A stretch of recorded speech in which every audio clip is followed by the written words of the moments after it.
What's good, gentlemen? What's good? I think we've got it all set up now. That took a lot. I did not realise before I went live that the game was not streamed inside the UK, so I had to go fucking hunting, but I have achieved my goal. We've got one. Well, good. Everything in life is fine. What's happening to the few people that are waiting around? Hello. It's always nice to have a couple of people in early before the game even starts, so we're just going to make sure that everything's fine. Anyone that is in the chat that can be asked typing, does this sound okay? Is everything fine? Is everything jazzy? Is everything good in life? I need to know, because my microphone has been giving me fucking hell for the last, like, I'd say about 2 hours, because when I set this up to initially go for it, it just didn't turn on, so part of me is terrified. But yeah, we're not going to fuck around with it. Celtic v Aberdeen, massive game. Obviously, a lot of people will probably jump in and out of the stream, because of course the game isn't live inside the UK unless you're actually in Celtic Park, in which case, well in for getting there. It's already looking like it's packed out and all that good jazz. Ales on all that, thank God. Right, cheers James, I appreciate it. Right, well, I can do all the rest of the jazz then. We'll run you through the lineups, do all the classic thing. How you doing, BCR? Nice to see you as well, Chief. But the lineups, pretty much same as usual. However, I've left Aberdeen's deliberately low because I'm happy to see this for once, but we'll start with our lineup because we always do. It's Joe Hart, Johnston, Carter Vickers, Starfelt and Taylor. Who could have guessed it? Who is shocked and surprised? I am not. O'Reilly, McGregor and Hatate kind of hold that midfield line, which is kind of what you were expecting, at least what I was anyway. The only slight surprise is that Moy probably kind of merited his start. Doesn't get it, but I don't think O'Reilly's a bad choice either. They got Jota, O and Maeda playing as our front three, so Kyogo's not starting, which is a bit of a but the cool thing is Aberdeen, they've actually not gone with a 5 at the back, and believe it or not, I think that's the first lineup that's done that, and I would say since Rangers. I'd actually be fairly confident in saying since Rangers. But their lineup is Gorter, McKenzie, McDonald, Pollock, Kennedy, Shinnie, Ramadani, Hayes, Clarkson, Lopez and Miovski. So again, they can do damage here. It's a case of if they want to do it or not. I'm just getting all the rest of this sorted up and good and going.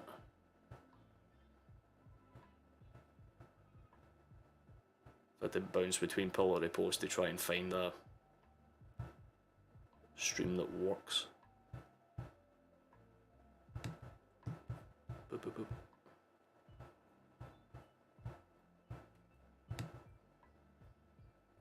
There we go. Alright, everything's good back. Almoy's got an injury. I never even, again, I've been spending most of the day trying to find a stream off of this. The one that I've got right now keeps working temporarily and then freezing. Boop, boop, boop. Yeah, my word, we'll get one working before this kicks off. We're live in like 3 minutes. There we go, got it back. Just took a hot minute to get everything fine and dandy again. How's everyone's day going, I should say. I've been frazzled trying to set this up, but just bear with me. I'll get my composure back and we can go, but kick-off is in a few moments, so if you're looking for a cup of tea or a piss before you need to go, then I'd say we have to do it. But for those that have just kind of popped in to check out the lineups, I'll kind of just leave them up in the background like this while I go through and sort the rest of it. But they're just talking in the tunnels now. Anyway, strong team today. Should be a good game, get 3 points and move on. Well, yeah, it's more or less a tune-up match for obviously the final next week. I would say it's a pretty important game anyway. Like, realistically, it's going to be an interesting one, because Aberdeen, like I've said, they've not came out with 5 at the back. They're planning to actually do some attacking based on the lineups. I mean, they're just showing them there and now. It's not any different than what it was in Google anyway. Yeah, from the Philippines, Jesus. God damn, 11 PM here. Well, not good the time as any for some football, I'd imagine, but it's going to be difficult to kind of keep up with everything that kind of comes through, because I've kind of got like 2 or 3 different screens in case other ones freeze.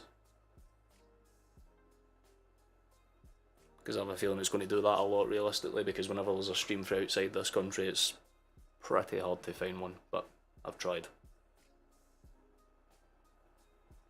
Just showing some scenes of the fans and stuff like that. I'm going to turn some things off to try and help the internet speed, because apparently I'm getting issues on that regard as well. Although I'm all looking forward to see how like how O plays, because I think this is his actual first like 90-minute start, I believe. And obviously I think Aberdeen will do everything they can in the first 15-20 minutes to try and put some pressure on us themselves. Let's try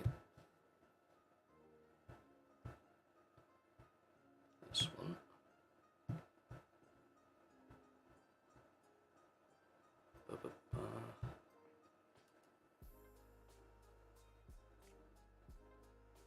We'll kick off in like a minute or so. Just getting it all. Aye, then Andres, I remember you. We'll just try to get everything sorted on my end. I'm having a couple of issues with the stream feed. Come on. You know you want to work.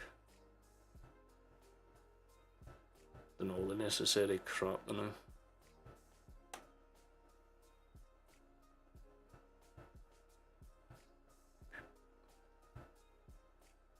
Yep, there we go. Oh, for all the 10 seconds, thank you for that. We'll keep it going anyway. We'll try and get it, we'll try and get it, we'll try and get it.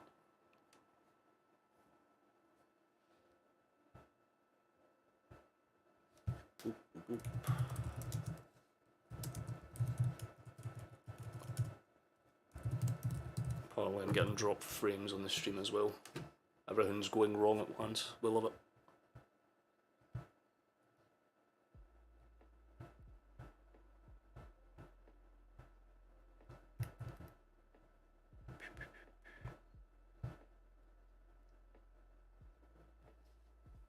How you doing, Enrique? Nice to see you, man. We're just dealing with all that things. They were walking out when I was last able to see it, so we should realistically be close to kick off. If not, we have. There's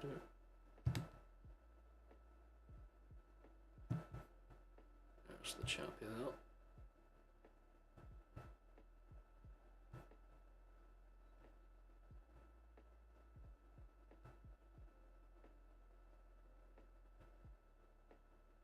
See if this one works. Oh, there we go. We actually got one. Holy fuck. It took so long to get like one that didn't crash instantaneously. It's on the smallest screen and it's in French, but do you know what? I do not care. We're going for it. International stream today, one. Well done, Celtic all over the world. Aye, well, it's good that they're doing international streams. It's shit when you're from the fucking homeland that it's came for. Somehow it's working. We've got one. How you doing, Skull, man? Nice to see you, Chief. But we should be getting close. It is a packed out house today though. A few of the people that usually moderate the streams, they're away to the game today. Dylan or Flash, he's away at the game. You'll probably see one or two of them jump in as the game goes on. But I'm just running down the lineup, so I think this stream might be about a minute or so behind, but that's obvious as to why. I'm not even in the same fucking... There we go, we'll go back to stats because we have kicked off. There we go, right. We're doing all the necessary shit. This has probably been the worst start to a stream I've ever had just because of the amount of issues that we've had to deal with.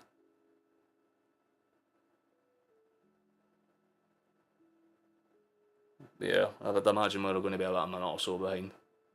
So my reactions will be delayed and all that jazz, but the good thing is I don't have the Google screen on, watching from the Wilds of Kerry. Nice.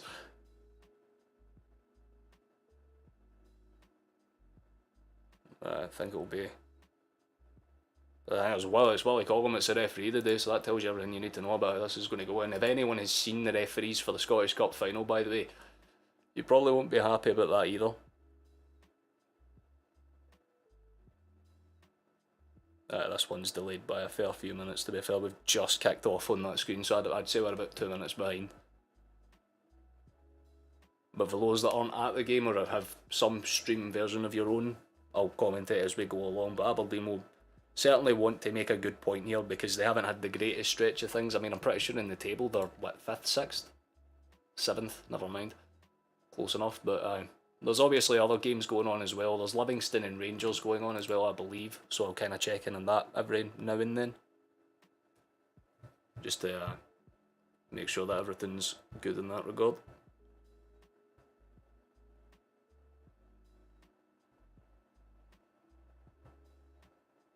There we go, we have officially kicked off. Done all the jazz, everything's out the way. Have no fear, I am. Oh, there we go, Virtual's there at least. We've got one. It's better than nothing, but Aberdeen will have a trophy outside, and this will be how it starts, to be fair. Aberdeen will start with that kind of high line pressure, you're not going to be surprised. Things will happen, we'll try and kind of put them under pressure and do things out the gate, but Celtic are going to try and swing it up. So I'd say I'm about a minute or so behind, to be fair, but it's going to take a bit to kind of catch up, I'd imagine. Because we're just about a minute and a half in here, so give or take, that's your limitations. We'll shift it forward here out for the right. Johnston's played that into Carter Vickers, good play up for the left.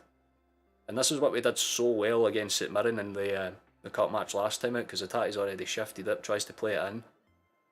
Good prancing around the box, and there's already an early bit of pressure on for us. Really good early pressure for us, actually. Aberdeen have already kind of collapsed themselves back in. Wait, no, it's not 1-0 already. Jota's got it out on the right, he'll try and shift it forward. Carter Vickers plays it in, good, oh, really good play actually, and holy fuck, it might be. Oh, it's a shot for the captain, it's 1-0! And you could literally not ask for a better start.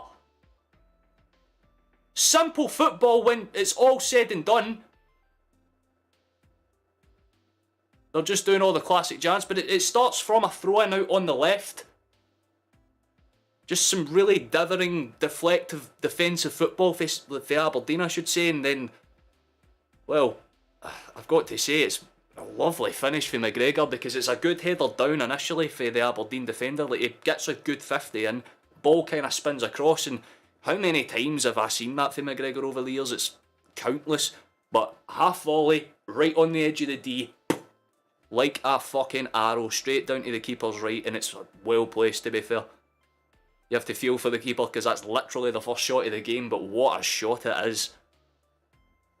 And the captain's already put us 1-0 to the good, and that's as good as a start as you can really ask. Again, I think the keeper really did just get unsighted, because he could not make out. It was just a good shot through multiple bodies in red, so by the time the keeper did manage to see it, it wasn't going to do enough to palm it out. And I didn't even have time to put predictions in or doing anything like that, you know what I mean? Like, any Twitter streams, gents, nah, trust me, if there was, it would have been much easier for me, but I'm watching on a tiny, like, 420p thing, and I'm hearing everything in French. That's why I'm not really so much focused on commentary and things like that. It's just, well, Joe's already been down in thingets.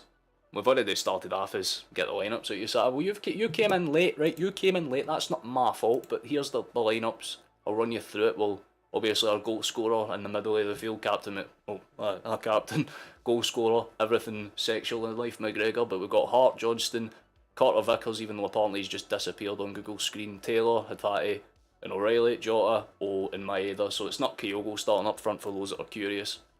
But we've got, oh well, there we go. Now Aberdeen, immediately after conceding, have gone to, well, actually more aggressive, if anything, because it's 3 at the back and then 5 and 2. I have no idea how Aberdeen are going to play, because they've already changed their formation. Interesting. It'd be kind of anticlimactic if it ends 1-0 after a quick start. But yeah, that's like what I'm thinking as well, because, I mean, I think it just caught Aberdeen off guard. Like, it genuinely just siphoned them off. Like, what are you supposed to do when that happens? Aberdeen try and do a little bit of pressing, but they're not really going to get far with that realistically. And I just kind of taken down by Carter Vickers and played around. Simple stuff, to be fair. They're not really going to worry. What do you think about O? Oh, I think we're going to be. I think they'll be realistically fine, to be honest. Like, as long as we kind of keep them like stifled. But O's going to be one of those players that is like ideal for a lot of things, especially now that Gukamakis is gone. I think he's like the perfect backup for what we kind of need to do. You know what I mean? He's a solid player that can kind of do all the necessary things across the pitch, especially from like a cam to centre forward kind of role. He's definitely like a good shadow striker. You know what I mean? Oh, good run up the left for Taylor. He tries to play a quick snapshot across, but it's very easily cleared away. Nothing was going to really come for that, but I like the intention. Ah, and it's froze as soon as Aberdeen's countered. Nice, there we go. Can I get a refresh, please? Thank you. Right, there we go. It's refreshed, and Natati's just played a ball across the right, and we have a corner.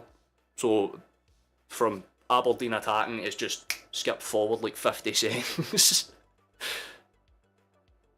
And Ramadani just had to cut out O for a ball across, and that's exactly what I was saying about O. If he can get into those spaces, he's probably one of the better players for that kind of position. Ball across though, and it's, again, Aberdeen are panicking and having to clear it away every 2, 3, 4 seconds. It's becoming more and more difficult for them to kind of hold their lines. Ball swung back in, cleared away again from another Aberdeen body. They are really struggling to do anything now.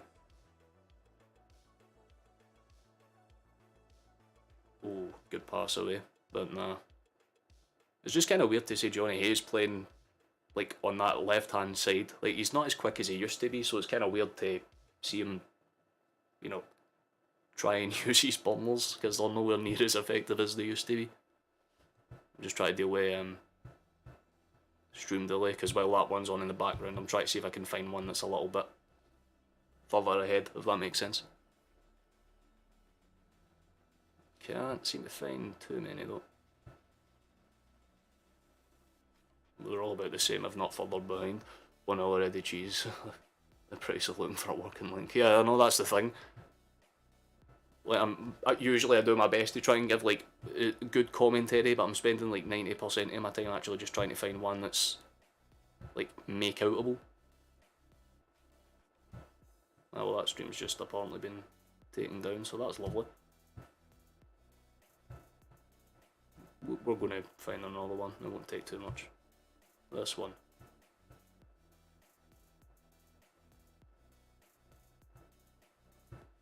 Nope. Second one. I'm doing all the links. I'm trying to see if I can find one for myself. Wait.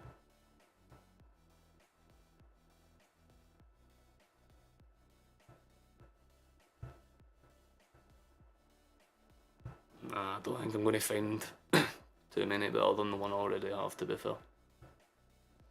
But Aberdeen will throw it out for the back and see if they can go forward. The tie will kind of dink it up and try and clear it. Shimmied forward. Tie's kind of got it on the edge of the D. He could have swung it in there. Really should have swung it in there, to be fair. And it's froze again. I'm getting about 1 minute, like literally 1 minute of fucking... Bruh. Do you maybe want to do your actual purpose? I've got like, there we go, right, if it freezes again I'll scream. Oh, that's probably why it froze. O'Reilly just had Jota just had a lovely crack for the edge of the area, swung it in, it kind of, well, it was just past the far left of the post. And if I take my eyes off that screen for any more than half a second, it's just gone. You send some regards to my son Raphael and your girlfriend Isabel. Well, hello, my regards. Now, all of these streams were working before I kicked off, which is kind of what's pissing me off, is that they've all started freezing. I think Mr. Celtic TV is doing its jazz. I'm not going to give up until I find a fucking link that's much better. Let's see. What about this one? I have faith one of them will work, and when I do get it I'll probably celebrate more than a goal. But we have one that's actually 2 minutes further ahead, hold up. And it works! Oh! Never mind boys, I think we're on to a winner. Right, okay, it's like 9 minutes in. What minute are we in the game? I have no idea. Probably, it's going to be ages behind, but I could not give a shit. Right, there's one option, that's good. I'm going to take this one off because it keeps crashing. What about you?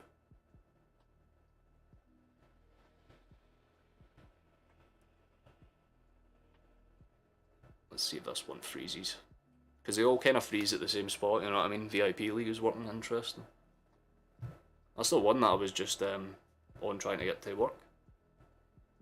I just did like a stream retry thing. It's apparently because they're rolling out a bunch of new things to try and stop all that stuff, but let's see.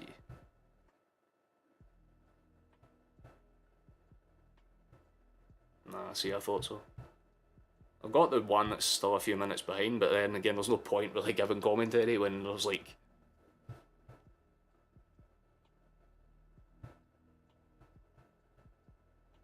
right, that one was at least like working.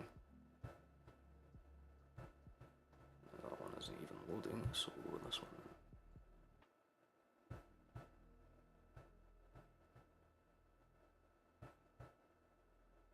Oh, everything is going wrong, everything is going south, everything's done exactly what I thought it was going to do, and oh shit, what, 2-0? Oh, right, if I miss a... well, I'm not going to miss a goal, I'm just going to see it like 3 minutes for now.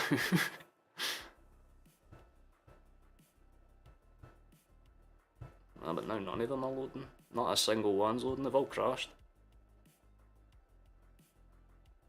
Everything's gone wrong, we love to see it. Right, let's just try this one.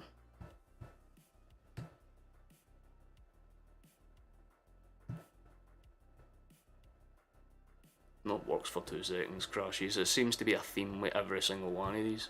Opens, works for a second, crashes.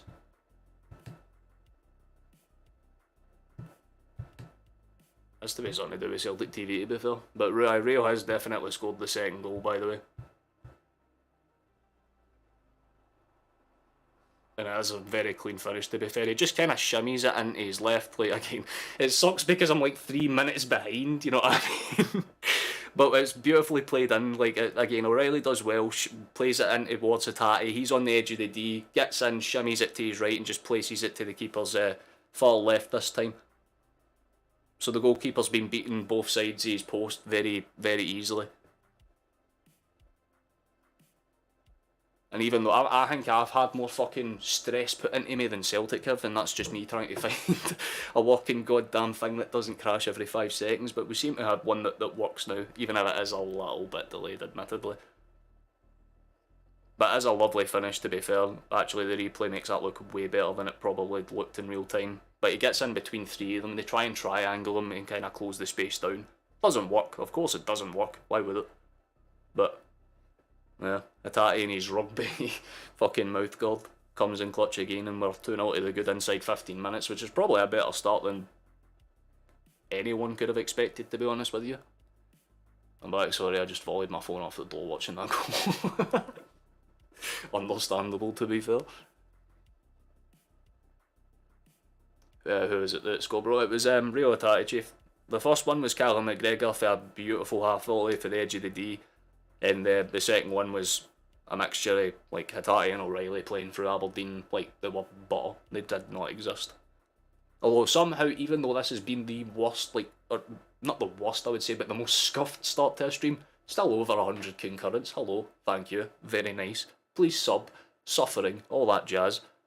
I'm not suffering in terms of scoring, but we're doing more than fine in that regard, but it's kind of surprising how Aberdeen have done literally nothing.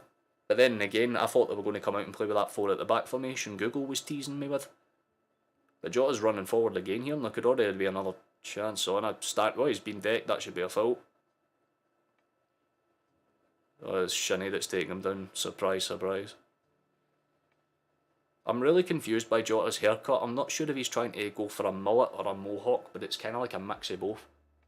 The Japanese midfield maestro, you could not have put that better myself. Genuinely could not have put it better myself, Virtual, but it's been switched in. Atate's going to go, well, it does go down the right. McGregor switches it for Starfelt into Taylor. Good initial ball across. O'Reilly will try and keep the pressure on, goes in behind. Maeda on the left. Good ball across, Taylor will try and shift it, goes in behind, doesn't really get in behind. That's a lovely ball across though for O'Reilly, did well to get into that space. Oh shit, yeah, this is what I'm saying. I've not even been able to do half of what I usually do. I was going to say, my prediction was, I was going to say 5-2 because I thought Aberdeen were going to come out attacking. But I thought we were going to do what we usually do to Aberdeen, which is just scalp them, like, unnecessarily hard. So I was going to go 5-2, but bruh, based on the way we're going, that could be like 6-7-8-0, and that was another chance. Because O'Reilly played that ball perfectly across the 6 yard space. No one was there to make that initial tap in, but Evo got past his man. It was a good piece of marking for the number 20. But they'll try and go forward with it. Shinny's going to overlap, doesn't get anywhere near it. It's taken down by Maeda, and he'll try and go forward. Lovely pass into the space, and that's well kept up by O, by the way. Takes 3 or 4 tackles at once there and still gets the pass away to Jota. Gets in, cuts across, shouldn't have been a foul, isn't given, that's fair enough. I was wondering why Jota was trying to sell that. It was actually a fair tackle in my opinion. Go a bit of a mohawk yourself, mate. I know, but like, the thing is, it's not like triangular, you know what I mean? Mine isn't a mullet, it's a ponytail. It's all at the back though, it's just tied up. Good ball in behind, Tataki's going to try and shift it. You should have played that there. Maeda made the perfect run. Oh, 5-0 would be class if we could do it like you said, brother. Well, I think it's possible. I mean, Aberdeen will have a lot to do. I mean, they're already 2-0 down inside 20 minutes at Celtic Park, so it's going to be hard for them to try and adjust and go. Because there's not really many teams that come to Celtic Park and can come back for 2-0 down full stop. I mean, Aberdeen have the better part of like 70 minutes to try and overturn it. But it's not going to really happen in my eyes. The fact that we scored in the first 2 minutes really caught me off guard. Then obviously the stream started just going every which direction. I was looking absolutely fine, to be fair. He's made a couple of delayed runs that have kind of caught my eye for how big he is. You know what I mean? See some of the runs that you wouldn't see Gukamakis make.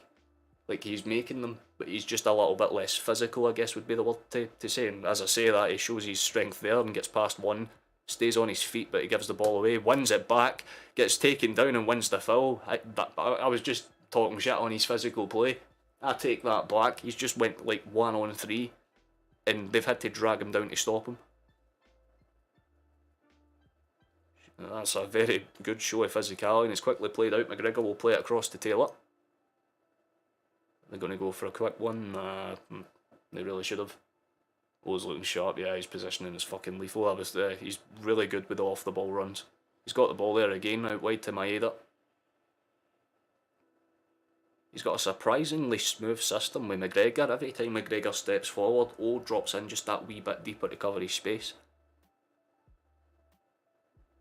It's genuinely impressive, the man marking that the front line are doing, not even the defence of Celtic, because the defence of Celtic haven't really been in frame. But there's another ball in. Maeda's got it across. It's well saved by Gortea. Cleared away, and Aberdeen will have to try and clear the lines, and they nearly get caught out. They do eventually get it clear, but it's only as far as O'Reilly. It's played in. O's kept on his feet. Well played again, big man.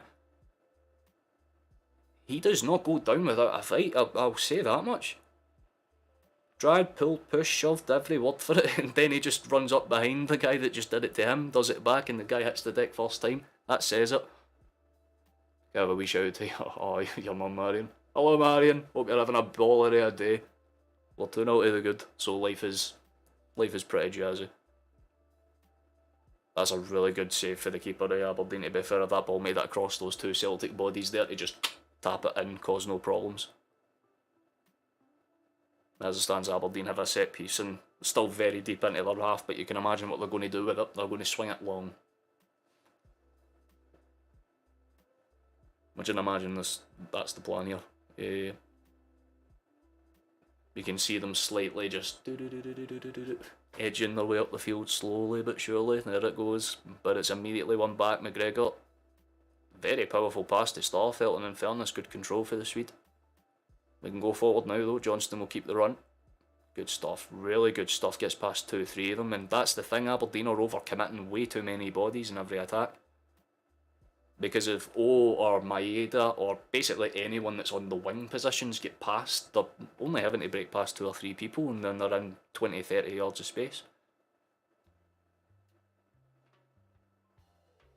That's the thing, if you're going to go toe-to-toe with Celtic, you need to play with 4 at the back, otherwise you're not going to have the space to deal with Celtic's biggest strength, which is our counter-attacks. And we're showing it here, because Carter Vickers is inside their final third, plays it out towards Johnston. Quick shift in, good ball, leaves it though. Cleared away, I think, by Ramadani in the end. One back by Jota. Very well played, actually. Just gets it out, and he's naturally in his position now. Him and Maeda have done some overlaps. Taylor. Should have played that there, son. Oh, not to though. Out to Jota, quick ball in behind. I think he was trying to find Hatate there on that back post. Starfelt nearly loses the ball just controlling it somehow. Nice, big man. got to say that's an interesting touch, but we'll keep it going. Hatate's going to shift it in behind Taylor. Oh, good. Carter's got way more space than he needs here. Just play that into the left. They do just that. Hatate's got it. Really good play between Hatate and O, by the way. But it's played out wide. McGregor's going to try and power swing it, but it's just going to kind of dead ball off of the legs of the Aberdeen defender, and they just kind of clear it up. Milowski's going to chase that down, but he's not going to get anywhere near it when Starfelt's in prime position to get that clear. Forward it goes again, McGregor up to Jota. I think him and Maeda have switched positions, at least for this sequence of attacks. There he is, out in the right eye. I think they've overlapped their runs. So they've got a rotary system kind of going down to keep Aberdeen on their toes, which makes sense. It's the smartest thing to do, actually, by far. McGregor plays it in. Good touch by Hatate. He's got space to swing that. Does just that. Not the cleanest ball in though. Not enough height on it to cause problems. Played out wide for Jota. He'll take a run in. Taylor, who's more or less a centre mid at this point. Some pushing and pulling in the box. Taylor swept it across, and Maeda does get a shot, or a touch onto it, I should say, but the keeper just stands his ground and gets it clear. Maeda, I think, stayed down though. He's on his feet now, thank fuck, but that could have been 3. And very similar to that O'Reilly ball that was across, it was just the case of the late run being just too late. Maeda was there like 0.6 seconds earlier. That's an easy tap in, like an easy tap in. It's unlucky for our perspective, but you've got to look at it for the sense that, hey, that's good defence for Aberdeen. Played forward, and Aberdeen will try and, well, I was going to say they were going to try and break through the back line, but they just kind of bounced off of Johnston and then just held their ground. They gave up. Taylor's got it though.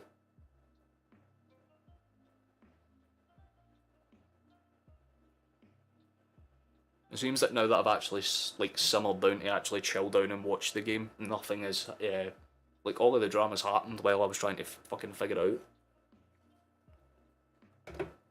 Well, we found one that's in good condition though. It's played out wide though. McGregor's going to try and shift it in. Jota, do your stuff, boys. Nice. Play it in quickly. Good. I mean, Aberdeen have basically got 8 men inside their box right now. That's how compressed they are. They are not trying to break out of their space at all. It's played out wide, deflected. But it will be Aberdeen's throw-in, so they'll have a chance. There's Kyogo warming up on the touchlines. I've got to say though, I've been very, very impressed with though. And almost right on cue, Matthew. Great start. It absolutely has been. Postecoglou does not like the rain. I only ever see that man with his hood up whenever it's raining. You got to say, for the fact that it's pissing it. Oh god, my stomach is not feeling good today. The fact that like it's a packed out crowd. Oh shit, Maeda. Good touch. Go, go, go, go. Oh. Somehow Aberdeen's kept that in, but O's just came across and won it. I love his positional play. He's very fast for a big dude. It's played out wide for Hatate. There's more than enough space to take a crack there. Opted not to. Plays it for Jota. Out wide, Vickers. Nice. Plays it to Hatate. Just flatlines it for McGregor. O'Reilly's got it from range. In towards Maeda. Keeps it under control somehow. He's got 4 or 5 range. The Aberdeen Body's in front of him, gets it away. McGregor plays it in behind. It's deflected up, and it's still somehow still keeps it in play. Attack goes for an overhead kick. They're going to call a foul for obviously high foot. You got to respect the commitment to the cause. I think it was Jota that actually went for the overhead kick. My bad. The initial hold-up play for O again was fantastic. It was Jota that went for the overhead kick. Unlucky. Aberdeen will score, but we'll beat the Sheep Shadow. Well, I mean, that was what I was presuming, Peter. I thought they would have came out the gates like with some point to prove, but then we scored inside 2 minutes, and I think their game plan's just kind of eviscerated for like the face of the earth. Really, it's not really done anything. Had to make a new account. Oh, lost my phone, but I had to come back to your content a little bit during the game. Oh, well, I appreciate that, mate. That's really sweet of you. Oh, yeah, anyone that's new, you can opt to sub, by the way. My stream goal for the month was 400, and we've already hit it, so if we could hit 500, then we've, like, doubled it, which would be the first time I've ever done that. And, I mean, don't get me wrong, I've only been streaming since September, so, yeah.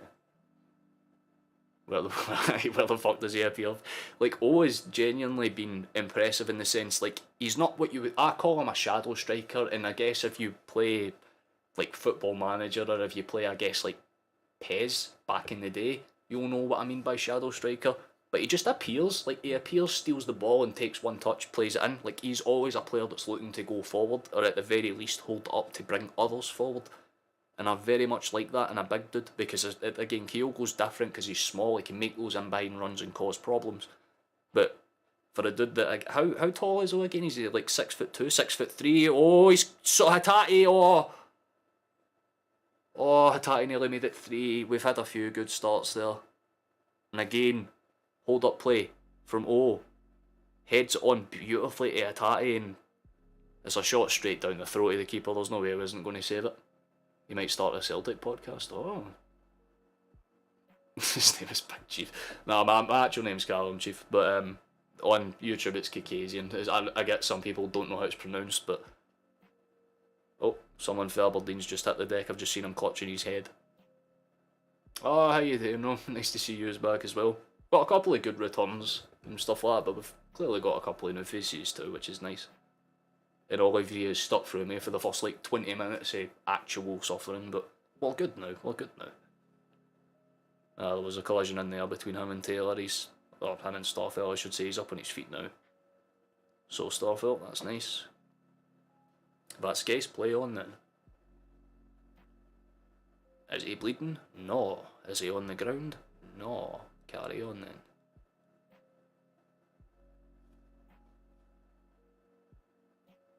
Well, to be fair, that angle really clarifies why he stayed down. He got a shin pad to the back of the head.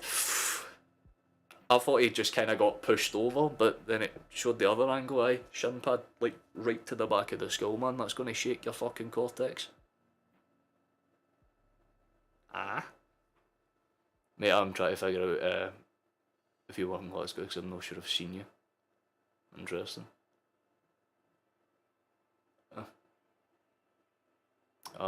But I use my middle name King. To be fair, if I had King as a surname, I would definitely use it. Just, hello, I am King.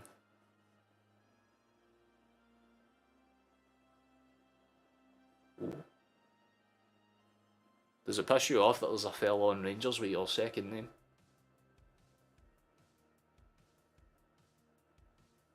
Good, oh shit, really good ball for Aberdeen, but it's cut out very quickly to be fair, and Carter Vickers can grab it and go.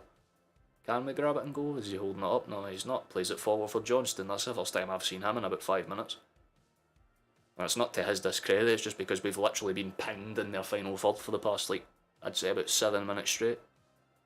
McGregor's got it from range, he can play that in. Opts not to, just shimmies it to his right, plays it in for Hatate, quick ball in behind.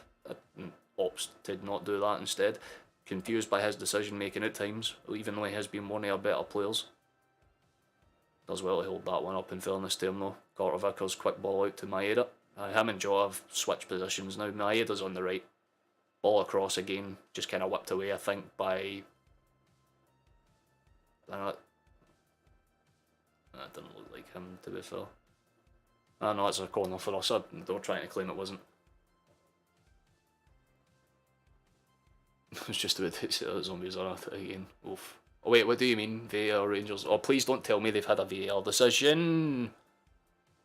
Good header over the ball for Johnston, to be fair. Can you clarify because if I walk past this boy, my taffy walker one more time, I'm going to shoot. Oh, big cheap no, I don't work in Glasgow, to be fair. I'm fairly, like, a wee town south of it. I need one more for the 16 piece. Oh, God. Well, we'll do a little quick check. Have they cheesed it? Ah, right. I don't even need to see any more than the fucking P symbol to know that it probably wasn't merited. Nonetheless, we move. Because we've got the harder team and we're winning way more comfortably. Exactly.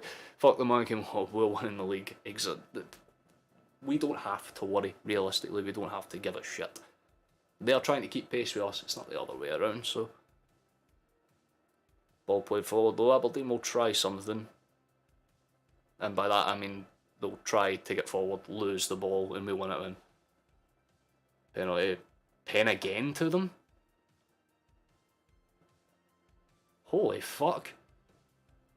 This is terrifying for the final. Who's refereeing that game? Please don't tell me either of those officials and that are at, like, fucking Livingston right now. Please don't tell me either of them are officials for the final, because I'm going to be terrified if that's true. Maeda's just been pushed out there. It's going to be a small foul, but Aberdeen will try and break out for the back. I'm trying to commentate while seeing what's going on, because if Rangers have genuinely had 2 back-to-back penalties, I'll scream. Apparently nothing's happened. Either just Google being cringe, I guess. Oh shit, I've just looked. Aberdeen have the ball in our third. Are you going to do something? No, then why waste my time? Let's try that again. Well, they haven't scored by the looks of it, so my hope is there. That's the only way Rangers can. That's the only way Rangers can win. I don't even give them their whole name. Just call them VAR. Oh, I do not like that, to be fair, with penalties. Like, genuinely, oh my fucking. Aberdeen nearly just scored it looked like they nearly scored an own goal. It was a lovely ball across for Jota, who, by the way, has now switched back to right wing, but he kind of, like, does a chest thing to kind of, like, power it out. And it just goes straight instead of, like, off his shoulder, so it nearly just goes straight into the net. We do have an in-swinger. O'Reilly does play it in beautifully. Carter Vickers heads it down for Hatate, who's got time on the edge of the box. Swing it. Doesn't opt to do so. Hatate dink. Oh, saved by the keeper off the upright. That's a really good stop, actually. That's how the one can't score any other way. Well, definitely don't disagree with you though. Have they made it to another bit?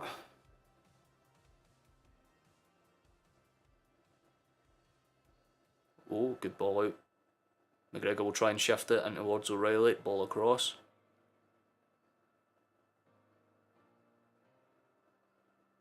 Maeda.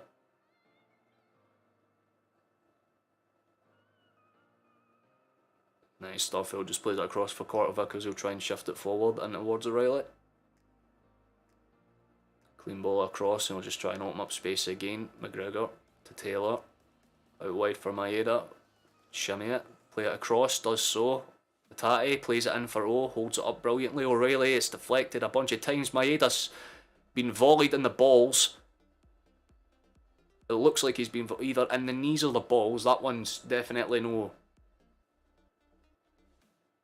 It's a corner kick for us anyway.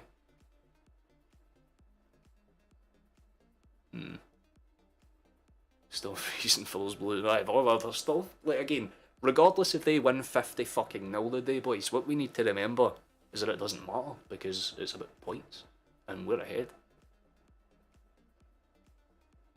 Yeah, it was just a weird 50. It's a good corner kick, although I think too many Celtic players ran forward there. Yeah, it's going to be a foul for Aberdeen. Interesting, 3-0 coming soon, I can feel it. Based on how we're playing, I think there might be one more before the end of the half. At the very least, there'll be 1 or 2 big chances, I would say. But the amount of times we've got in behind them and played that ball across the front of the box, like across that 6-yard line in specific, like, we just need to get that final little. Because again, I'm not worried. I thought we would get into half time and it would be 0-0 or 1-0, and you know what I mean? Love to know how many pens they've got in this season. Probably more than any other team. Undoubtedly more than any other team, actually. But the big stat is how many penalties have not been given against them. That's the stat you need to look at. Goldson can walk around with fucking goalie gloves all he wants, man. McGregor can pull out a Glock and fire it in between Kyogo's eyes come the 26, and the referee will be like, ah, it's a yellow, maybe. But because the bullet hit him on the outside of the box, man, it'll be given as a fucking free kick or some shit, you know what I mean? That's the logic they're running with right now. But again, we've managed to get where we are without the help of the refs, and that says a lot about us as a team. Oh, Jota nearly tried to... He did well to try and get a touch on that, but he couldn't keep it under control. It's just kind of spun out behind for a Aberdeen goal kick. We're just heading on to like the 36th minute now, so... hoping for 4-0 this game. It's a solid prediction to go with, to be fair, my guy, but... again, Aberdeen... it's hard to talk about how they've played because they haven't played in any specific way that you would say is good. Like, they've done things that make sense. I mean, that doesn't. They've just punted it straight out for a throw-in for us. Like, that stuff like that I don't get, but they've had moments where they've played one or two passes and you're like, oh, they're going to do something, and then they just go back. Like, do you remember Neil Lennon's Celtic that would get right up to them and then just play it straight back to, like, for no reason other than just because it makes sure that we have a bit of extra space? Because Aberdeen, despite their formation, which I'm pretty sure if I was to check, they've changed it again by now. No, they've not. They've actually stuck with it. Well, they must be having him drop back to cover as a 4 then, like Clarkson in the middle, or maybe that Ramandani actually, but you can tell that they're not going to be focused on using the wings as much. They're going to just stifle us out in midfield, I'd imagine. That's like their entire game plan, which is sad, but vibes, I guess. PTSD, remember? Watch, oh god, I feel for... Oh, Rebel 86, cheers for the sub, man, appreciate it. I know that it won't come up for everyone that subscribes, it comes up for people with public notifications on, although anyone that subs, you have my love and appreciation, thank you very much. How is O doing? O is playing phenomenally, to be fair. Oh! As soon as I say that, we've got a ball in behind, how the fuck is Jota missed?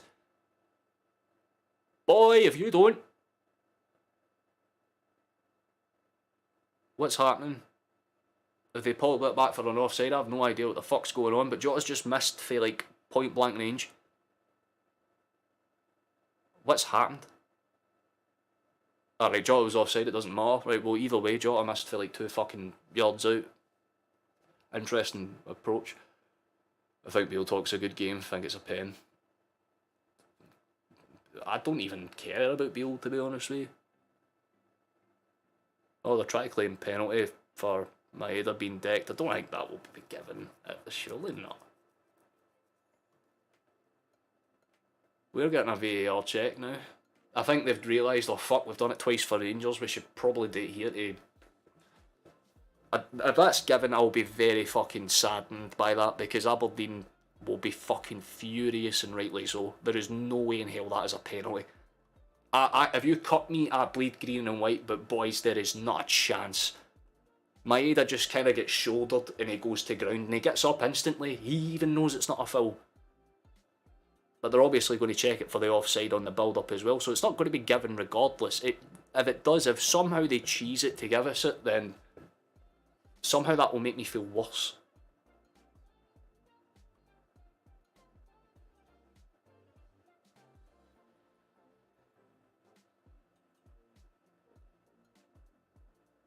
I think they've... There is no shot we've been given that. Just please disallow it for the sake of my sanity, because I cannot live with that.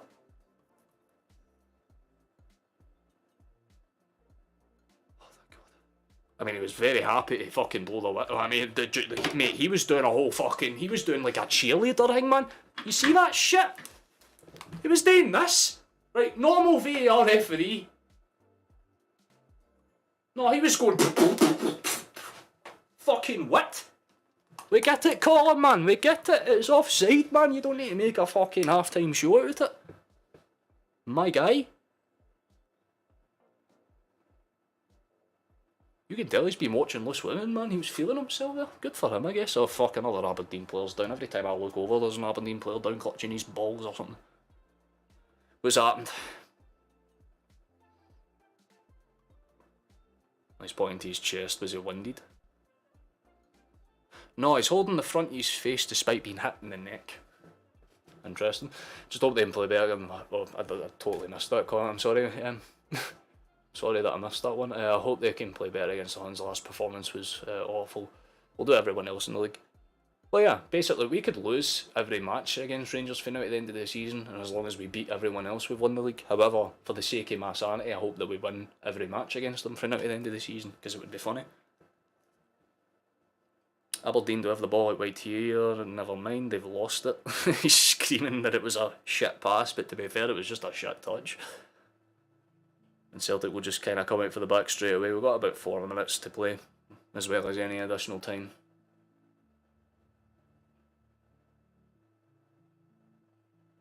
But we'll try and come out for the back.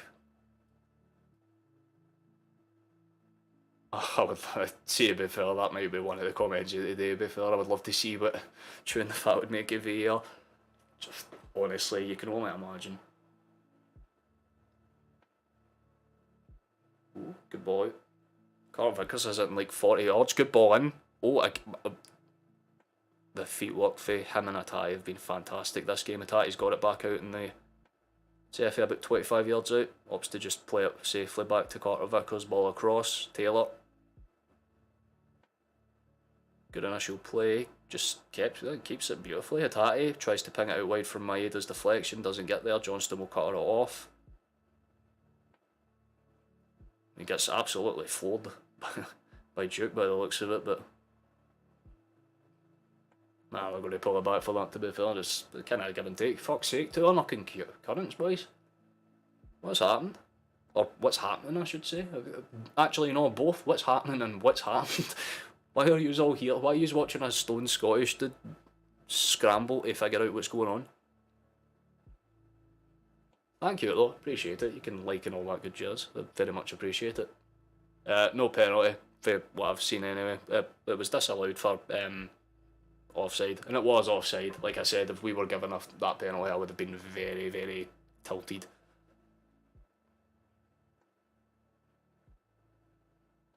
Carter Vickers has got it, and again, we're just playing up into their final third. Like, 8 of their men are inside the box, I'd say, for about 60% of this game. It's been that easy, you know what I mean?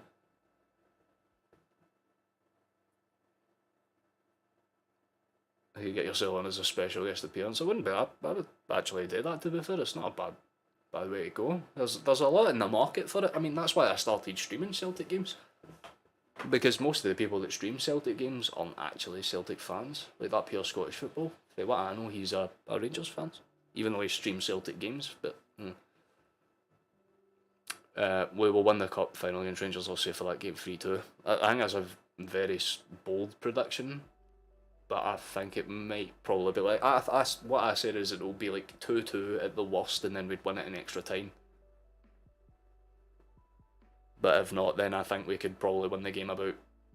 it's either going to be one of those like 3-1 wins or an like extra time win. That's what I'm hoping for. As long as we win, I don't care. I'm just here for the poison ball, bro. Exactly. Everyone's here for the vibes, man. Oh, good old shit. Aberdeen will try and do something with us, and again, they do that every time. Like, one of Celtic's best like things that we do is like we can stand off and then just step up and make a team panic. And Aberdeen did just exactly that there. They had 4 bodies breaking through, and then Starfelt steps up and all of a sudden they freeze and just go straight back to their defensive line. Not the smartest decision I've ever seen, I'll say that much.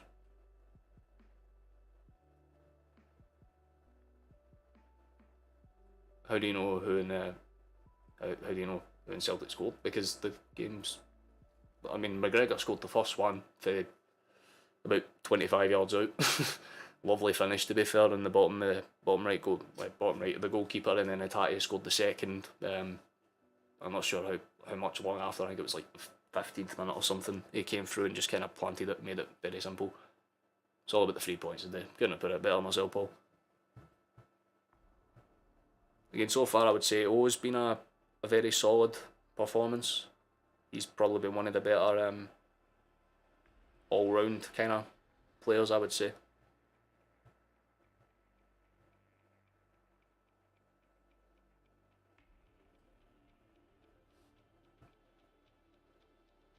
Aberdeen will try and they're not trying to do much with it, to be fair. I think they're probably going to look to try and get to like half time, keep it 2-0, not do anything that's unnecessary, to be fair. Like, you feel for them because, again, when you concede in the first minute away from home, it's hard to rally yourself to get back into it. And again, they had a few moments where they had potential and just opted not to use it in any way, shape or form, which is, again, fair enough. Like, I get it, but...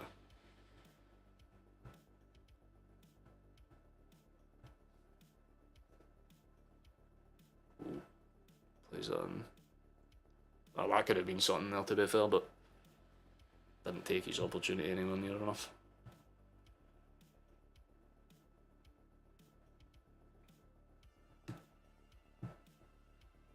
Hello.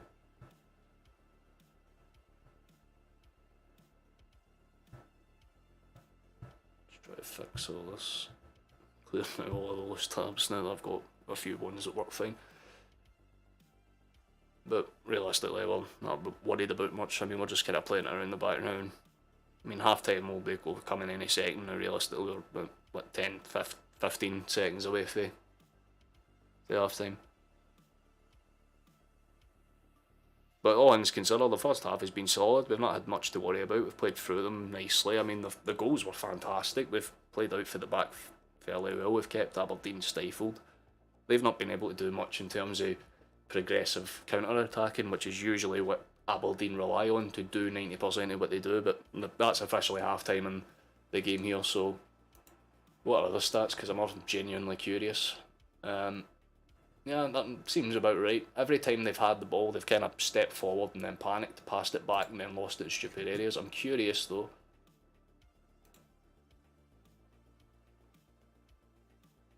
Oh, there you go.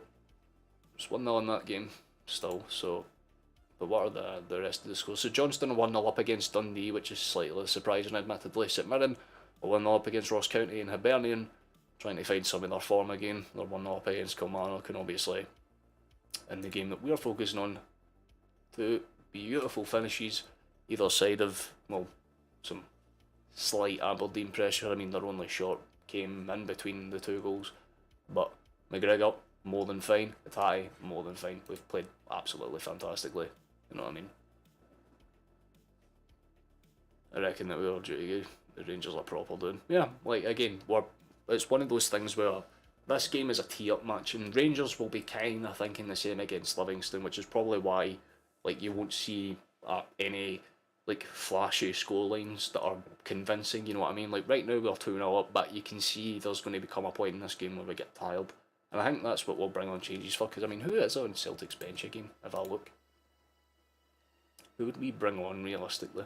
I mean, Furuhashi would be the obvious ones, Haskabanovic and a Barrett. Maybe a Wata. Just give some of the kind of looser players a few minutes. I mean, fuck, I would even like to see Forrest on if we're like 4-0 up and comfortable and there's not much to worry about, you know what I mean?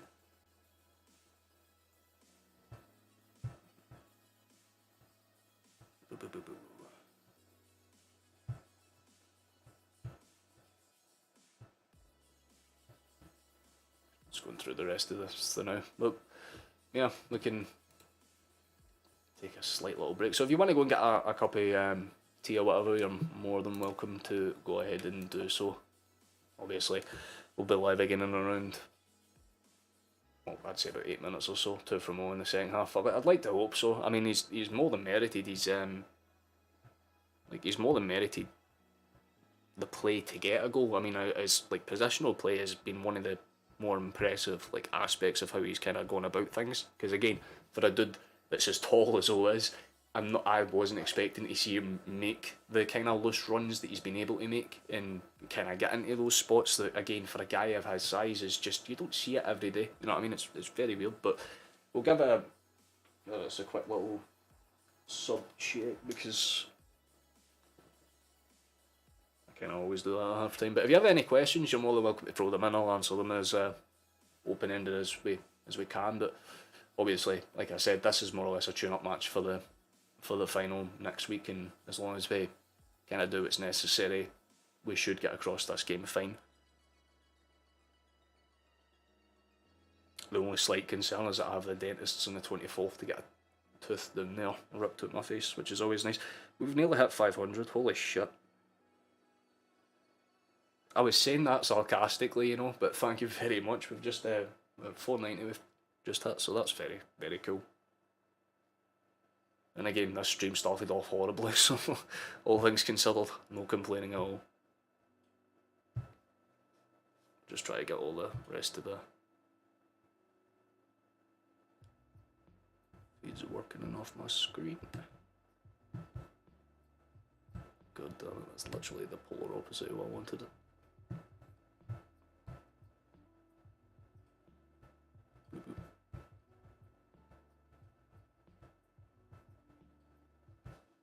There we go. We've got a few up and running ready. Ocean beat them, we're doing our best for the Huns next week. We'll be up against it, but I do fancy us to do them. Yeah, I mean, we were talking about that like briefly earlier on. I don't like Nick Walsh being the main official, to be fair. I think he's a dick, and it's so obvious what they're going to try and do. And like, if it's the same thing 2 old firms in a row, then it's kind of hard for anyone to argue with the points that we've been making for, what, months now? But if they have 2 old firms where there's multiple dodgy decisions and back-to-back games, then what can they realistically say? Oh, they've changed the lineup pages so it looks like this now. Interesting. Guess Google's been breaking down and all that jazz. I'm just trying to find any spare links that I can that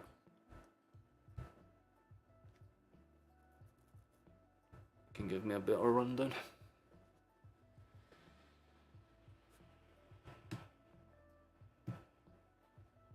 There's one of those days out there as well where it's kind of wet and windy, so I'm genuinely surprised that we've played as well as we have, because we could have came out and had one of those games where things work out and things are fine and all that jazz, but again, I was not expecting that. I was expecting Aberdeen to come out of the gate, put some pressure on us early on, try and force chances, make it a little bit more difficult for us, but more often than not, any time they have came forward, they've just kind of let themselves down in terms of that final third ball, because they get up into those positions and we kind of step back as if to go, okay, what are you going to do? And then they just kind of go, oh shit, we'll panic, and half it goes into the distance as if they're trying to figure it out. But again, we've had some really good moments. O'Reilly's had chances. Of course, the ball's across the front of the box in the 6-yard, the 6-yard line, I should say. They went to we could be 4 or 5-0 up right now if we were really consistent in our finishing. But I'm happy that both of the goals came earlier, because at least we have something to sit back on and we're not too worried about trying to put pressure on ourselves. Because it will be all on Aberdeen to come out and do most of the hard work, and again, if we just stifle them for 15 minutes, what are they going to do, realistically? Because they'll bum out of energy. Most of their key players are already on the park, on the bench out. Okay, the lineup data is apparently no longer available. Google's having an error, man. There we go. Who would they bring on? Maybe Callum Roberts. That's the only other threat in that team, sub-wise, that I can see that's actually on par with the starters they've got out there. And even then, their starters aren't as good as our starters. Their starters aren't really even better than our bench. So it's a case of, again, yeah, don't get complacent, don't do any stupid shit that you just don't need to, obviously, but it comes down to how they kind of approach it, to be honest with you.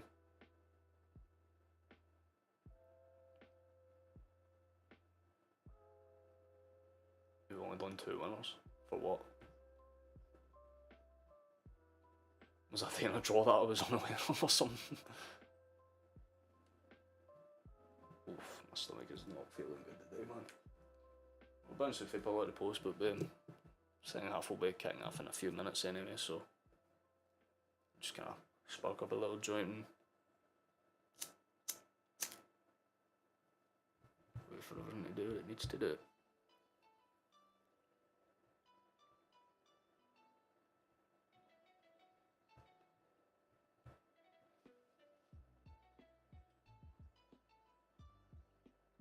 That's kind of quaint, to be fair. My bookie hates you and he's English. I give every team a 2-goal stall. They're all that good. Your bookie hates me. Well, I mean, he's English, so technically I hate him already, just by that one description of him alone. Get every team out. Yeah, see, to be fair, the technique with Celtic is if we concede in the first 20 minutes, chances are we'll concede another. If we don't, there's always a chance we concede one after the 60th.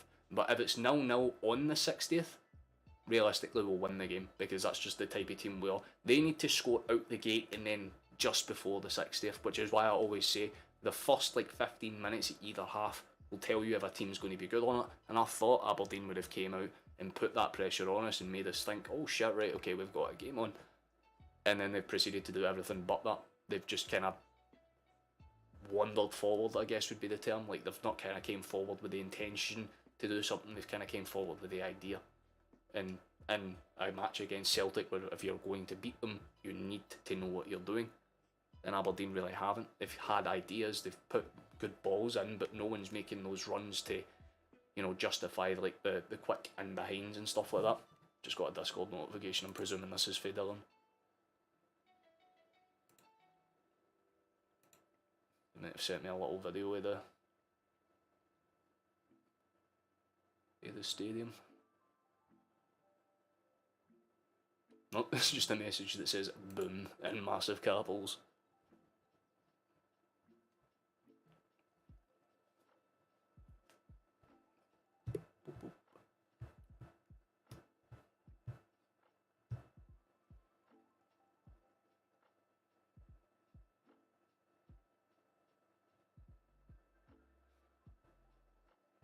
I'll just run through the back talks and just teeing themselves up for the second half. Will be on their way in about 4 or 5 minutes.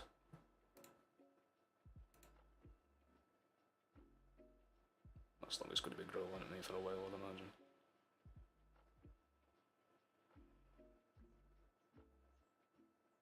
But it's weird that both their goals have came from the midfield, considering how good their attack has been. It's very weird to say, because our midfielders, like, again, they've been there. Attack has showed up basically at the end of every counter attack, but most of the time it's just really been the attackers doing most of the hard yards, at least in the behind kind of stages.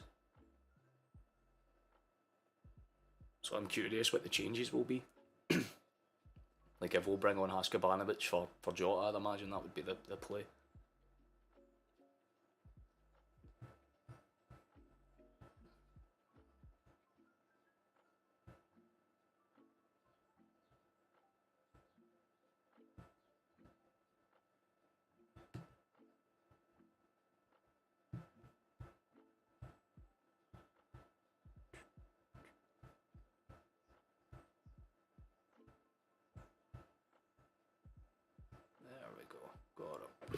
Just fixing all that. Lately we're just better. Oh, we've been better basically since. If you think about it, right, our season as a whole, we've lost 5 times competitively. 4 of which is in a competition we're no longer in. You know what I mean?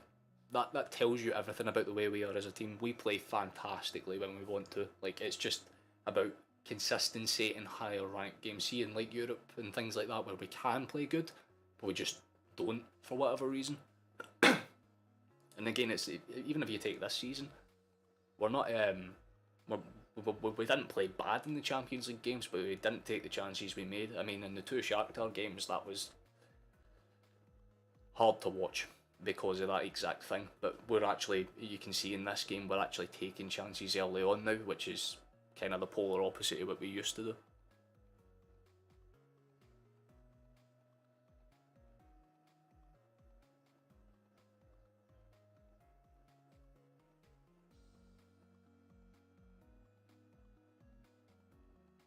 Yeah, Celtic TV will just running through the rest of the little things, don't know.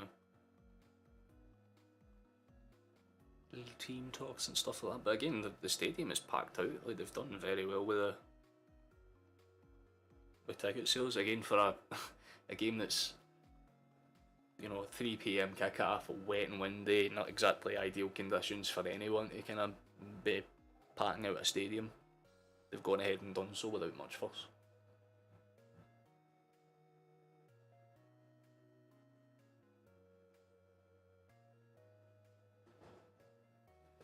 fucking neighbours. Aye. I was wondering what that noise was. But yeah, don't worry, once the second half kicks off, I'll be putting it back onto the screen so you can keep up with the scores.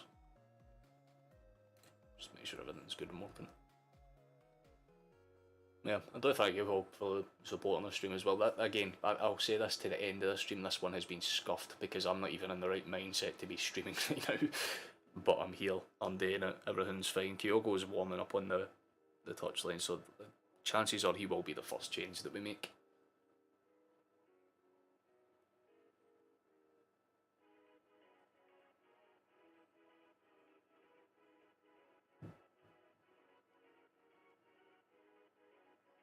Yeah, they're just saying, can you really justify taking off for Kyogo based on how he's played so far? And I think that's a very fair point to make. Like, O has been fantastic, but they are coming out, so the second half will be underway in around a moment or so. Just give this a little refresh. There we go. Got the stats up and running because I've seen them walking out, and based on the fact that I'm about a minute and a half behind, also I'd imagine. Anyone see the Rangers banner? They admit they're only 11 years old. They don't help themselves, do they? They never really do. Makes it funny though, doesn't it?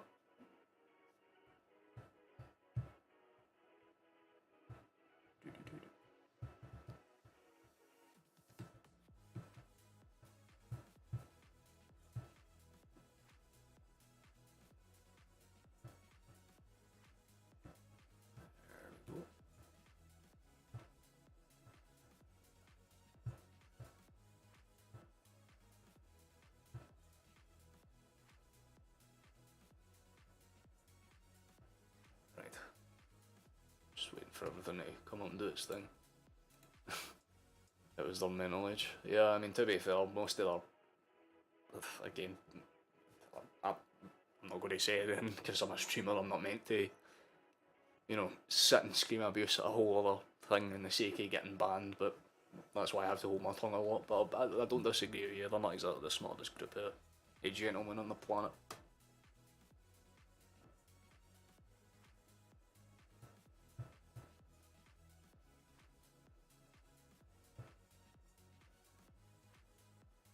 Yeah, we're officially underway now, so they're playing out for the...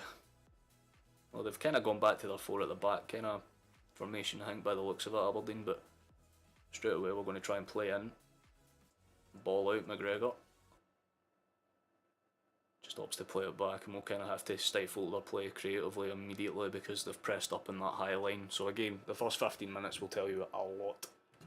So we'll go back to this screen so you can see what's happening. And there we go. There we go, perfect.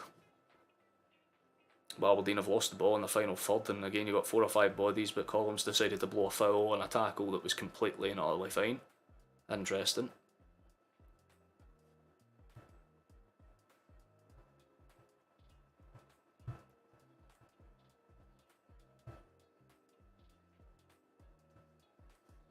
Good play out, to be fair. As I imagined, Aberdeen will try and do their stifle lanes. I don't know what the fuck is going on here. I don't know if it's just my internet acting up or whatever, but Google keeps cringing. I'm not even going to try and load that one.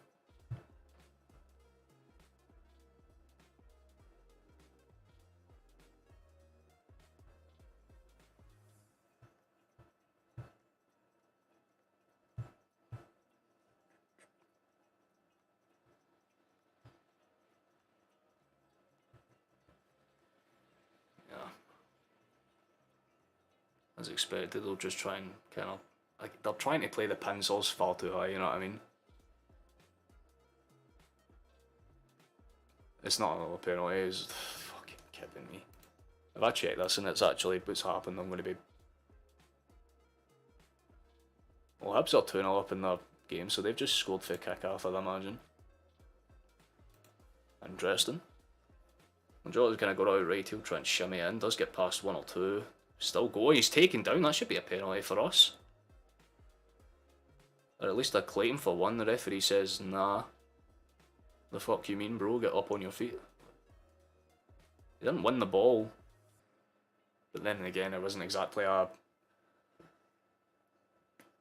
bad tackle either. It was just a weird 50, to be honest. I'm getting those streams that freeze every 5 fucking seconds now. You were working fine before the half-time thing started. Don't do this now. Until...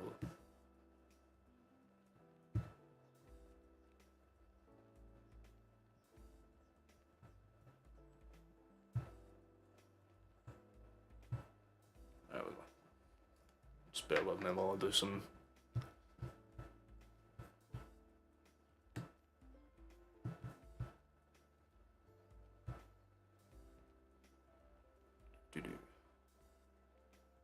Try to even find one that's in English at least.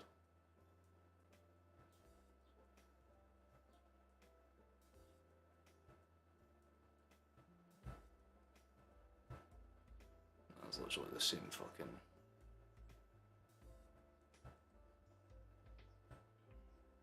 It's the same fucking thing in every stream that's they're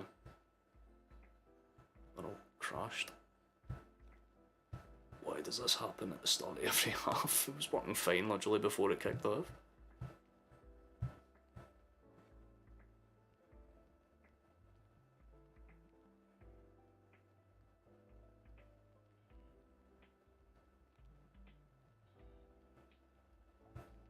There we go.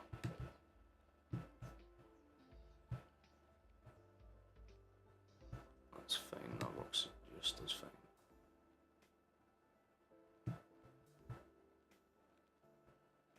Sorry that I'm sitting in silence, basically, but I'm not trying to figure it out. Well, I've got a stream that is working, it's just lagging every few seconds. Carter Vickers does have it from here. See if he can opt to play out for the back. He does, goes for McGregor. Played up wide for Johnston. Back to the captain, he'll just kind of spread it back to Starfelt.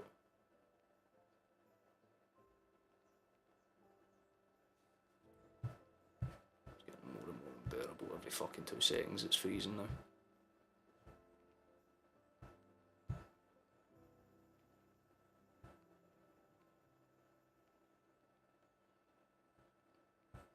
Just give me this one. Oh, we do get a good ball up and behind though, that's a... Really should have done more with that, to be fair. Again, it's a lovely pass up towards Joy, he does shimmy it in well, plays it across to O'Reilly, and again, the initial attempt there was nice, but Aberdeen just kind of hold the line and play out for the back. Then it's frozen. Great, nice. Ball's played out. Jaw's got it again though, and again Aberdeen are getting forced further and further and further and further back into their space. It's becoming more and more difficult for them each time round. Johnston just ends up having to clear it back towards Carter Vickers and Starfelt, although Starfelt just leaves it for Hart to collect. McGregor. Good initial pass. There's space in that final third, they can do something with this. Carter Vickers. McGregor. Good ball in behind to Jota, shimmies it forward. They can do something with this, and they really should have done something with this. They've lost out now though. O'Reilly's kind of trapped himself in with a few people. McGregor finds Hatate, gets it, shimmies it, nice. Maeda on the left. Just goes for a dink in behind to... Oh, he's kept it under control, gets it back to Maeda, and it's a good shot to be fair, but he's not going to find the target from there. And yeah, to be fair, he was going to have to hit that with a lot more precision on the curve, let's just say. Not the best shot in the world for Maeda, to be fair. But it's a warning sign for Aberdeen. They know that they're going to have to wake up now.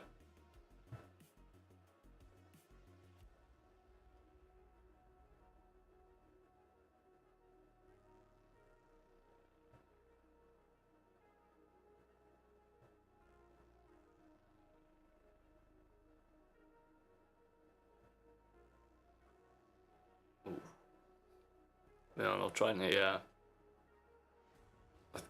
I'm so confused by Aberdeen's line. I'm trying to sit here and figure out what I can say, but they keep...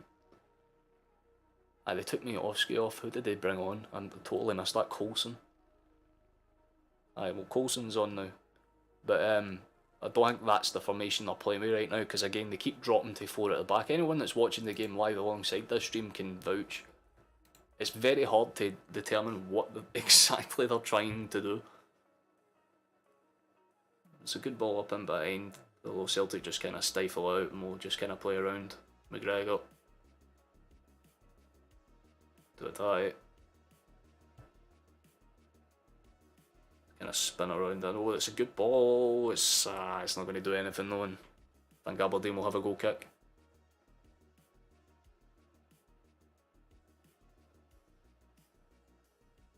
Oh, for fuck's sake, yeah. I was just waiting for it to freeze, and it has, so... Fuck's sake, man. The joys of this. Why couldn't you just be on Sky or...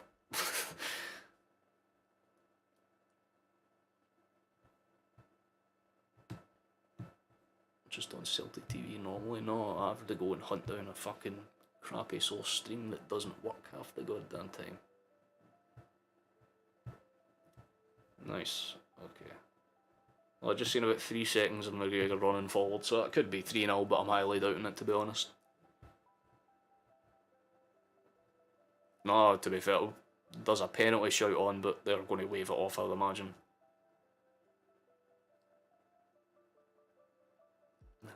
To be fair, the replay kind of justifies it. It was brought down, but there was contact on the ball first, to be fair.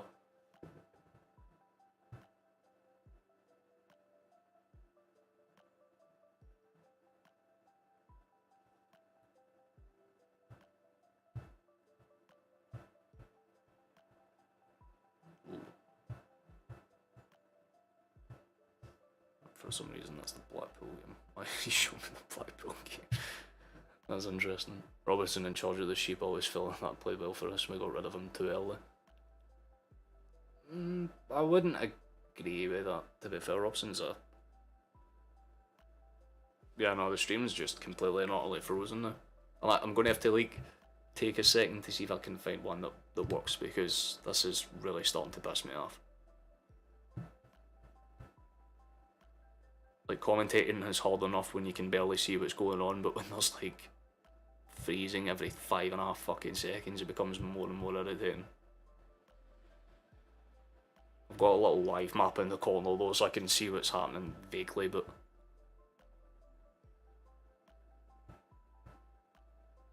yeah, just don't trust any fucking site with those colours.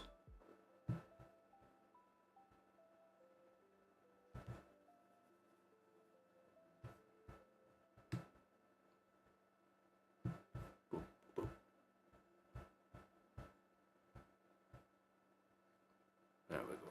Fuck's sake, got one. McGregor. And towards... well, Taylor's more or less playing as a standing centre mid. What the fuck have I missed?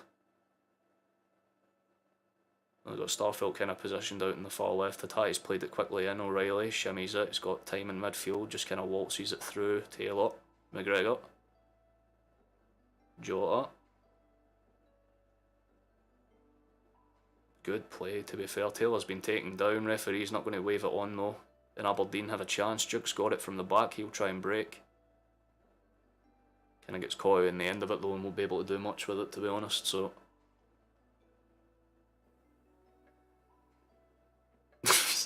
still one of the most scuffed streams I've ever done by a mile. My apologies, this isn't how it usually goes. If you come back for the Rangers one, well, there's an actual fucking source in the UK, it won't be as scuffed as this. Nonetheless, I still appreciate those that are in the chat and hanging around. I do appreciate it very much, but...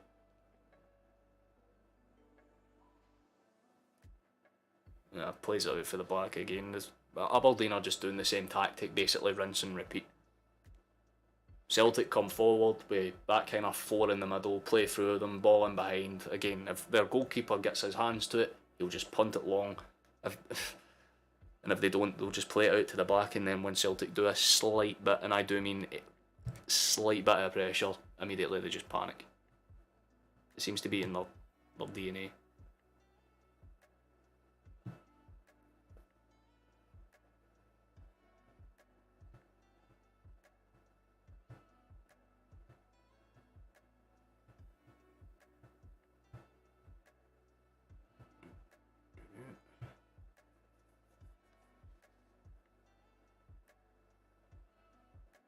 Oh, he's been caught out there. Well, that could have been something, to be honest, but Aberdeen, again, they're holding the line up. That Coulson's been forced further and further and further forward. He's not been able to do much with it, though. Because, again, anytime they come forward, Starfelt's just there. Like, Starfelt's basically been sitting behind everyone else, because Carter Vickers has basically spent, I'd say a solid, I'd guess about 60-70% of the time in front of the halfway line, like in Aberdeen's like halfway line. Starfelt's the only one that's kind of staying back as like that anchor, and every time Coulson's tried to break forward, he just steps up, and again Aberdeen just panic. It seems to be the easiest tactic in the world for us at the moment, because they're not doing anything to suggest that they're going to...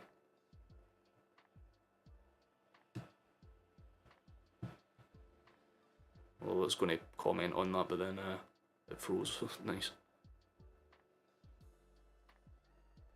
Again, the initial plays there, but I think Celtic are more or less content with what we've got right now.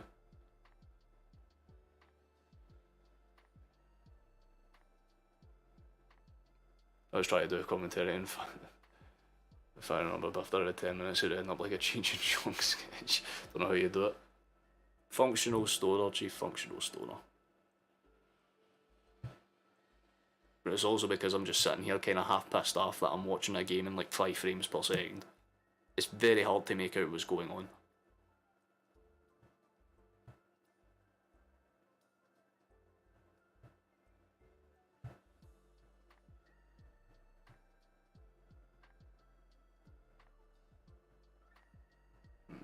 What about this one? This was the one that kind of sort of worked for a while. Yeah, that'll do. Could have played from... I'm from South Africa, Jesus Christ. We've got people from all over the day. We've had some for Indonesia, some for... we've had a couple for America as well, but how you doing, man? Nice to have you here. Aberdeen just kind of go long again, and they're not doing much to... well, to be fair, that's actually a good touchdown, but Celtic will win it back and kind of just play through them. Maeda's got it on the left now, shimmies it back into Atate, back up right. Sort of a loose touch. It's eventually kind of gathered back into midfield, and I think a foul's been called for... I think a foul's been called on Atate.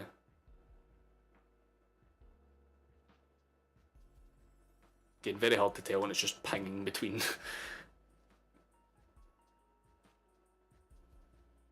Oh my fucking god. Oh, it's just done it again.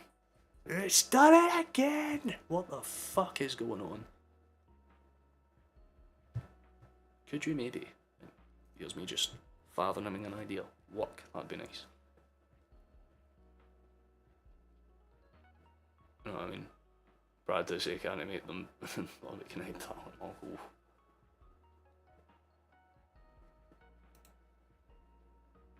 Just need to constantly switch between this. I missed another change. Yeah, I just seen him walk off. Duncan is on for Clarkson now. Maeda's just came off for Abada, for those that are curious. Jota's been switched back onto the left. Abada's out on the right. Again, hard to... Hi from Germany, how you doing, Alan? Nice to... Again, very German name, got to say. We do have the ball out wide though, it's a deflected ball, and again, always really should have thingy done there, but it's so fucking frustrating when all I'm getting is about 4 frames.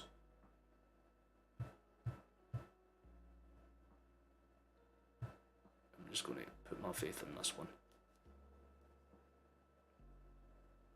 Carter Vickers looks a bit pissed off there, to be fair. It was a good ball over the top. I tried to chase it in behind, didn't really do much with it. I just seen a far go. What?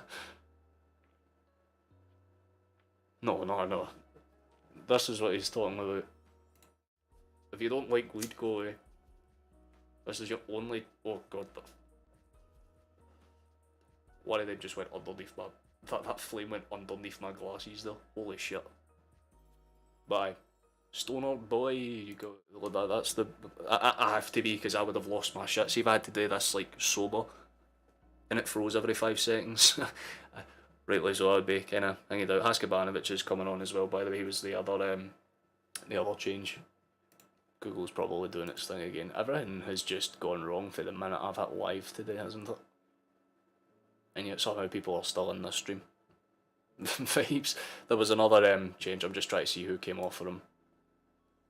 O'Reilly was the other one. So who did I miss? Awata. So I was actually spot on with. Though that means the last change will be for Ashi, and most likely it'll be Forest if they do make a final change. But I don't even see that happening, to be honest with you.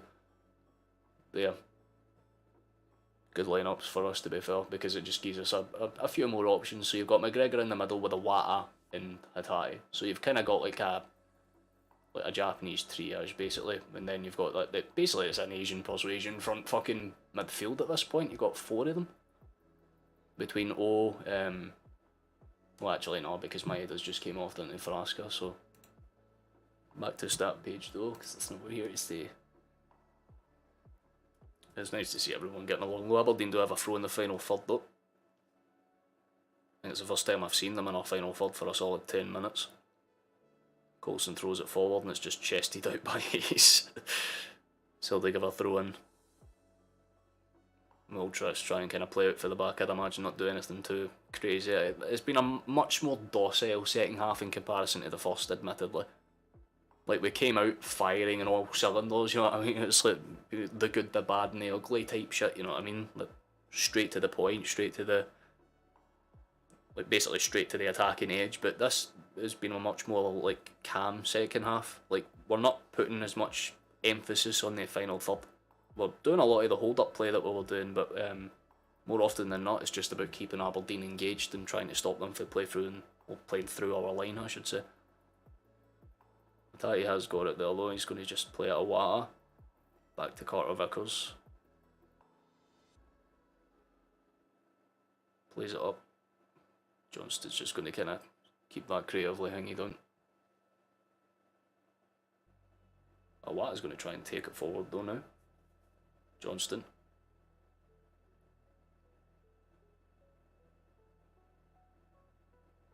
Starfield's got it now, and they're just kind of playing through. Taylor's again playing as a de facto centre mid right now, so it's interesting.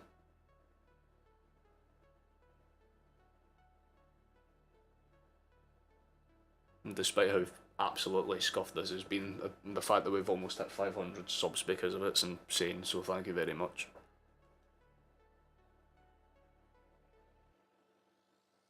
I haven't asked as much this stream generally just because I know it's not been as good quality, it's been pretty bad in comparison to the other ones, but that's again because of the circumstances of which, you know what I mean?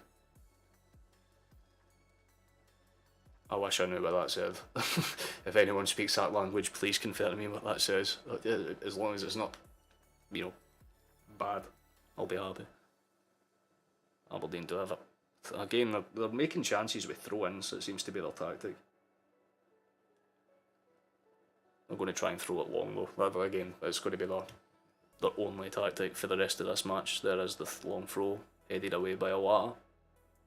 And punted clear by Hatate. No nonsense stuff.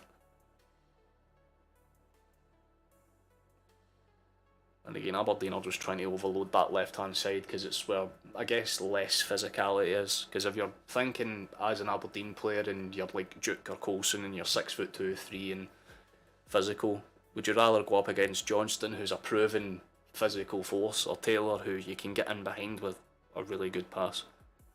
Like, if you look at the harder chain to break between Carter Vickers and Johnston, or Starfelt and Taylor, you would say Taylor and Starfelt would be the easier to break through. But even then, they're not easy to break through. Because Aberdeen, again, they've just not been able to do much. We've got the ball in the final third, though. McGregor's now basically playing as a right winger. Beautiful pass in, to be fair. Haskabanovic does poke the ball through. I think it was a shot. But the way that it kind of bounced off the ground, if it rolled just a wee bit slower, O was there on, again, his positional play has been fantastic, because if he made that run just a slight bit earlier, I've said that a few times this stream, chances are we would have had again a third, and we've been meaning to put a third in the net for a solid while now. Taylor's gone down, he's holding his nose, but I don't think it's bust or anything, he just took a slow collision. Yeah, definitely nothing intentional about that for the Aberdeen man. Is that Duncan? Ah, yeah, it is. But still, nothing's going to be given for that, to be fair. Played across, Carter Vickers. Oh, Sam Ward, thank you for the sub, man. Appreciate it. We're slowly making our way. Like, again, halfway to partnered is 500, and that was my goal for the end of March. And my goal is, like, if I hit 500 during the Rangers stream, which was my goal, I was going to stream the Scotland games next month as, like, a bonus to say thank you. So basically, if I go into that stream with, like, 494, it means, like, hey, only need 6 during that stream for 2 extra bonus streams for these for the end of the month. I was going to announce it during that stream, but we've popped off this stream, so... Oh shit, we just put a good ball in there, but I think Aberdeen's just kind of stifled it clear, and they do eventually clear it away through the fall back. Carter Vickers wins the initial header, Coulson's punted it forward though, and Starfelt nearly got it. Oh no, Joe Hart, you fucking idiot, he's just given the ball away stupidly, and Aberdeen have the really good chances. Somehow, can you fucking... Hart, run back, mate! Run backwards! I swore he is going to give me fucking... I swear to God. Sell him, throw him in the bin. I do not like Joe Hart for that exact fucking reason. I mean, yeah, he gets forward and wins the ball off the initial deflection, but rather than doing what any normal goalkeeper would do and be like, alright, I'm going to get back into position to cover the shot, he stood there for 5 fucking seconds, just watching it. My guy, I get it, your legs don't work like they used to before, but fucking hell, man.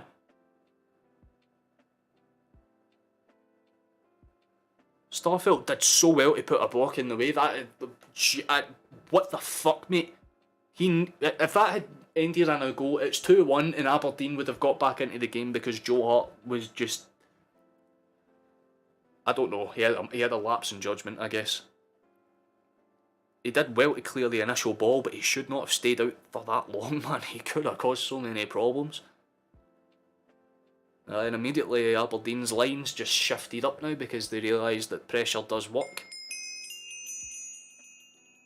Oh, Sammy Webster as well. With the X. Kiss, nice, very nice. Another sub, thank you very much. And Alan Gordon as well, thank you very much. We're hitting a few now.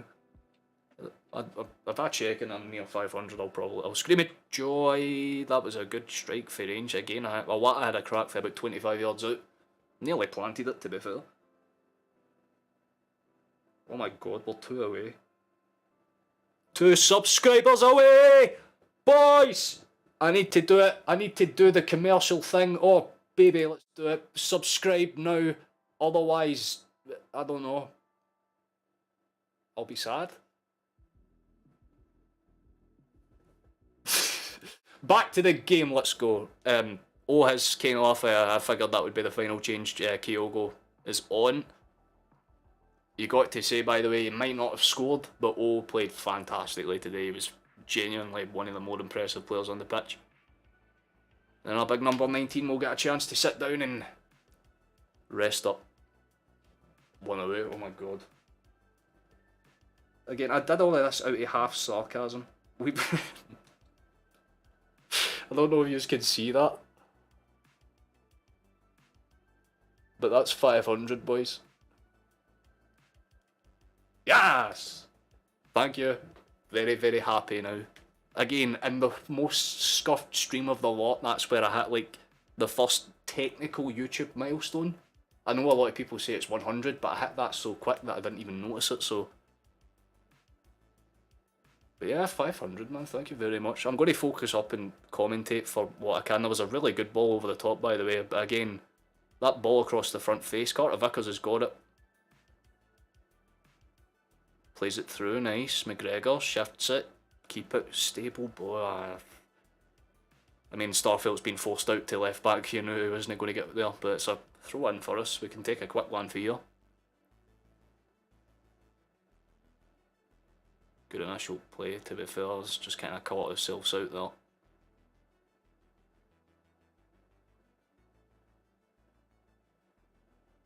To be fair, that's the first leg speaking a while. Well, thank you very much, genuinely. You put it better. You couldn't have put it better, James. It's the amount of stress to get this working, and even when I have got it working, the amount of times where it's done stuff like freeze and... Like, I've changed between about 6 or 7 streams since this has started. Is O on yet? O was on for the start of the game, sir. He's just came off. He had a very, very solid shift, but Kyogo's came on to see it out for the final, like 20 minutes or so. Well, we've got about 18 minutes left in this match. No, it's like the 73rd now. Oh, Brennan, thank you very much, man. Thank you very much. 1 goal needed. I'm presuming you've got a bet on, Prince.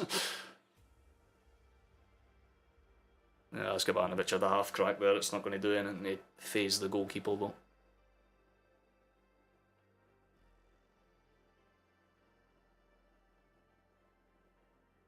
Again, that initial play is there. I was showing that replay. It was a good play in behind the game. Kyogo's only been on the pitch for a few minutes, but he's already linking up and causing problems. Ah, how you doing, Cole? Hello. He's been sort of for David. Yeah, he's. I don't think there'll be any more changes made for the rest of the game, unless obviously they just feel like throwing Kobayashi on is going to be something they want to do. Martin Weir, thank you very much for the sub, man. Thank you very much. Oh, bro, that was a hanging moment. Is there a chance of one more goal? Yeah, there's definitely way more chance, bro. There's like 15 minutes of the game left. Celtic have been the much more attackive team. Aberdeen have had limited chances, I guess that would be the way to put it. The only difference is Celtic are just kind of putting bodies on the pitch for fitness' sake now, just to kind of set us up, but there could be a really good pass up there, to be fair. Good initial pass in behind. They're going to kind of play through it and do what's necessary, so realistically we kind of have to keep it going, but there's a good pass. Johnston's playing it up and behind, nice play, keeps it going. Out wide, good play, again, Hatate, score out wide, plays it back to Awata. Out wide for Haskabanovic now. They're really doing everything they can to move the ball in. But that play, the Aberdeen are compressing again, and the last time they did that was in the 15th minute. They're panicking. Ball out wide for Carter Vickers. Plays it out wide. Beautiful. Lovely ball in behind for Awata, actually. I thought he was going to go out wide with it. Starfelt, quick play. Nice pass. Hatate. Oh, is it 3-0? People are saying it's 3-0. Ball comes forward. Nice play in behind. It's out. Oh, it's gone out for a corner though. We'll take it quickly though. Deflected. It's bouncing about the point, and it's going to go. It's. Oh, David Boyle. Thank you for the subs, man. Appreciate it. Oh, no, on cue. That's put in behind. Oh, Hatate makes it 3. Oh, baby. Let's go. Right off of Aberdeen's first counter chance for like 5 minutes, we fucking just take the ball and play through them, and this is what I was saying. And it's, again, very similar to his first goal in the first half. Aberdeen break out, but with that compressed shape. Every time they've done that compressed shape, they've folded. And that's exactly what's happened. They get the ball back, they spread far too quickly, we steal the ball from the final third, and we've got 4 or 5 runners. Hatate had options, but he just waited after that kind of deflection for Considine. Takes a beautiful touch onto his right and just kind of finesses it. Lovely placement. Not a single thing the keeper can do about that. Once again, every goal that we have scored this match has been superbly placed. You have to feel for the goalie there because, I mean, nothing you can do. You could have 2 goalkeepers in net for that and they're not getting to that one. Very well placed. But again, Celtic's quick break just seemed to break the line, and there you go. No VAR. There wouldn't be VAR needed for that one, to be fair. It was a completely fine counter. Although, speaking of VAR, is it... Let's have a look at the other scorelines. 2-1 between Dundee and St Johnstone. St Johnstone have pulled it back, fair play to them. Still 1-0 between St Mirren and Ross County. I just missed the chance in the corner of the screen there. Rio's just put another ball across. Hibernian's 2-0 up against Kelly, and Kelly are down to 10 minutes. Still all to play for in the game between Livingston and Rangers. Obviously that game's tomorrow, but the game we're focusing on is this one. Where Atati's just kind of put it on. Yeah, beautifully said, Joseph. Clear the way. Aberdeen will actually have a lot of time and space to pick their option here, but again, they had the option to shoot from about 25 yards, but instead just decided to panic and go out to the wing, and now they've given Celtic time to get bodies back. You have to feel, if you're an Aberdeen fan watching this, I feel sorry for you, because it's, again, you have had moments where you have looked promising, and then you just do one stupid thing that gives the ball away. Which they've just done there, yeah. Carter, oh, never mind, we've just done it there. Loose ball for Barrett. But we just kind of play out for the back and don't need to worry about it. Well, Aberdeen disappoints me sometimes. I genuinely feel that they could have done better. Forrest! Yes! Forrest, he's coming. Oh, Hatati's coming off. Why not give him a chance for his hat-trick? I thought Forrest would have came on for, you know, someone, but I didn't think he was going to come on for Hatati, to be fair. I mean, I get it. They're just showing the replay, that third goal. The play between McGregor and the build up to that was beautiful. And after that little kind of deflection off of Considine's legs, I think. But Forrest is on for Hatati, so I'm kind of confused. I presume he's going to be playing as a central player, but I couldn't honestly tell you confidently. But Carter Vickers for now will go back across Starfelt. Plays it in. We'll just gallop forward, plays it. Well, Forrest seems to be playing out right. They've, like as a right centre mid. Kind of as an overlapper, kind of what Taylor does for us as the left back. Oh, McGregor somehow managed to squeeze that through. Haskabanovic has got it under control, squares it. Taylor just opts to calmly play it back. Starfelt across to Carter Vickers, quickly shifts it to Johnston, tries to play out for the game. It swapped at half time. No, it got swapped around the 70th minute, but Kyogo came on. That was the sub for him. But he had an all-round solid minute. Hopefully the next manager makes a difference. I'd hope so for you, to be fair, but no, I don't think Goodwin put you in the best spot, to be honest, and obviously getting sacked and having to deal with what you have had to deal with. I feel for Aberdeen, but you will be back stronger. I mean, it's one of those ones. Basically what happened to Hibs a few seasons ago, you just have that one fuck it, it's done season, just it never happened. It's all about what you do going forward. Oh shit, really good play. Forrest has got it out wide, he's played it in. Kyogo! Oh, good save for the goalkeeper, to be fair. Free KFC bucket again. Oh no. Just joined from Australia. Fuck. 3:40 AM. Who's playing midfield in Iwata with Iwata colour? Right now it's Iwata, McGregor, and believe it or not, Forrest. Is like an overlapping winger. There's a ball in for a corner here. It's cleared about. Carter Vickers has been taken down. And they've given the foul for the Aberdeen player getting decked. What? Interesting. I mean, Carter Vickers did definitely... He get to the ball. He does go... I mean, in fairness, he makes it look a lot worse than it is. But neither of them were fouls, if that's the case. But, yeah, the forwards have had a solid match as well, although Aberdeen going to make a final change here. I can't see the numbers, I can't even take a guess. But I think it's Duke that's coming off.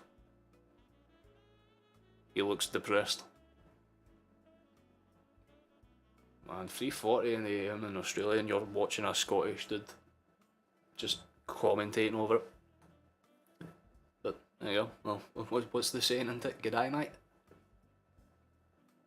Are you having a good time over there? Must be fun. But Aberdeen will try and play out from the back. For again, every time Aberdeen have came forward, that's what I've said. They've played out for. They've had one tactic. It's not worked.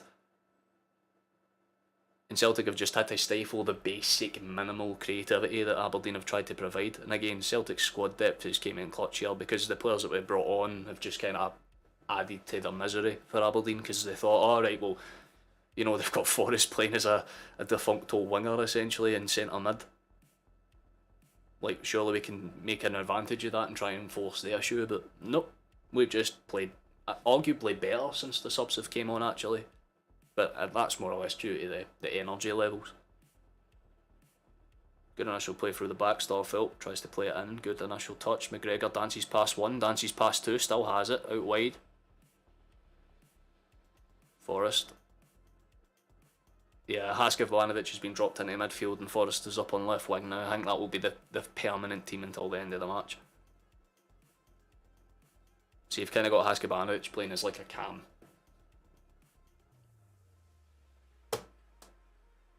Hello? What the fuck was that? Interesting. There's no workman stolen on town under. Don't think that's anyone's place to say, to be fair. Politics ain't what we're here for. We're here for football. But Taylor's got it out wide, quick throw. Forrest. That entire left hand side of the field's basically Scottish, and Haskevanovic takes one good touch in, goes for a long range finesse, and he kind of grabs his hair in rage. I think he knew he could have put much better power behind that, but can't fault the effort. It was a lovely strike, but nowhere near the target.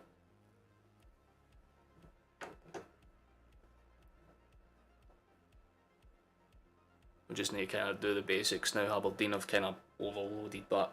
Kind of like Celtic's left hand side, I should say. Good Ruffy Coulson misses out from that initial bounce off though, and they'll kind of get it back. Starfelt just kind of pings it towards Hart, who, again, that's the last time I've seen him since that mistake that he made about 10-15 minutes ago. That's how little Aberdeen have been in this game, and again, I don't want to sit here and shit on Aberdeen, but I really thought they would have brought more to this game. Like, St Mirren lost 5-1 against us last time out, but at least they stayed somewhat attackive when they needed to. Like, yeah, they went defensive, but they kind of held back, you know what I mean?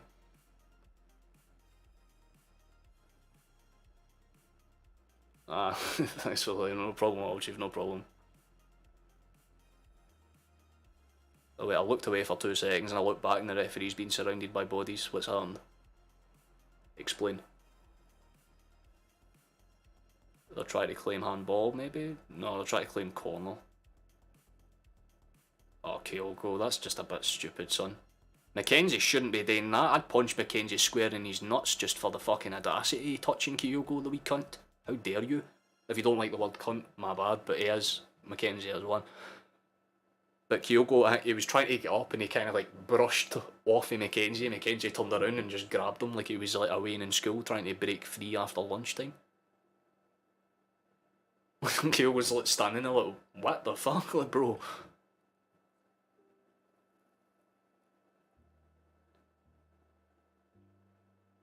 Column's giving him a fair warning, look, don't do that shit again. Again, what can Kyogo realistically do? Just stay in the deck, you know what I mean? One more? You're wanting one more? Oh yeah, Paul, for your... Who was it who made the 4-0 prediction? Because they're more than wrong. My 5-2 is just not happening. It's the first prediction I've got wrong in 4 streams, sadly, but hey, a 3-0 win, a clean sheet, a comfortable performance, and getting to see O start, I'm more than happy with that, to be fair. I'm more than content with that. Although Aberdeen have just won the ball back, although saying that, they've just given the ball away again. Johnston's won it. I don't think I've seen Aberdeen hold the ball for more than 15-20 seconds at any point in the last 25 minutes. Unless it's been from a set piece. Like, Aberdeen will come back. They'll have to bounce back. Their aim will be to finish top 6. That will be their minimum goal this season. But performances like this won't do it for them. Bad up. Has it on the right hand side. Quick switch in for Iwata. In turn just plays it in towards the space of Forrest, who just in turn plays it back for Taylor, who goes for Starfelt. Vickers.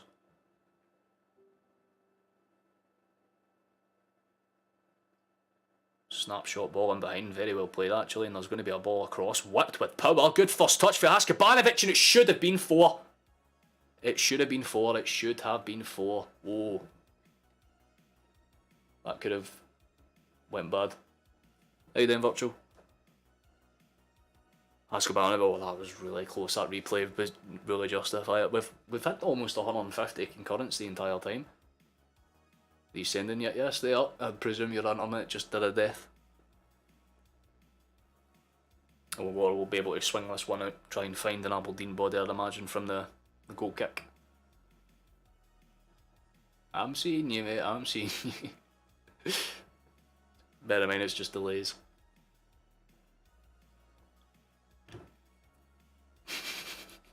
Yeah, well, interesting. But we're going to kind of keep going now. Play out for the back. Aberdeen kind of stifled themselves. We'll just kind of head on to the... Well, just heading on to the 89th minute now, a bit further. We'll just kind of go... No bother. He's had a good... Well, I wouldn't say he's had a good game since he's came on, to be fair. Oh, is it... I presume Abada's just scored then. Interesting. I'll keep my eyes glued to this and give you the rundown as it happens then. Taylor, out wide. Forrest, shimmies it. Out wide, Haskabanovic keeps it low. Lovely play in behind, to be fair. Can't keep it on the deck though. Hit up.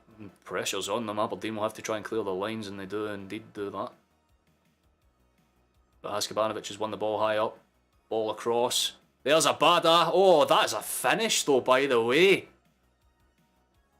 Very similar to McGregor's goal in the first half. We've broken them down with the same tactics. It's a lovely goal for Lille. It's a fucking fabulous goal for Lille, actually, by the way. He hits it with just the sheer amount of venom. The keeper gets a strong hand to it, by the way. Like, you'll see in the replay for anyone watching along, it vibrates off his wrist. He got a solid hand to that. Still not enough to keep it out, though. It's a lovely, lovely shimmy and pass for Haskabanovic. Everyone that's came on has done their part. 2 subs combining there to make that happen.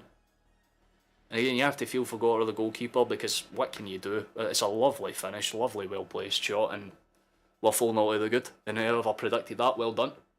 You're right, you're spot on. Best watch along on the internet. Oh, that's sweet, thank you, Antonio, I appreciate that. And well, aye, virtually it was genuinely a stunning finish. Not one of the goals today have been bad, they have all been very well taken shots. And I think Aberdeen have officially just given up now. They're going to go into camp mode because all of their bodies are behind the box. We've got 2 added minutes of time to play here, and then it's a game, set and match. But for I think the 3rd game in a row, we've scored in the 90th minute, or 90th minute onwards, which is going to be good for us if we keep that up in the final. You know what I mean? It'd be nice for us to keep this level of attack and play up. I mean, genuinely, we've been impressive. I feel for Aberdeen because they've more or less been the testing dummy for this. But for the 4th, 5th game in a row, we've shown that our substitutes are just as good. Once again, fuck the SFA. Could not have said it better myself, mate.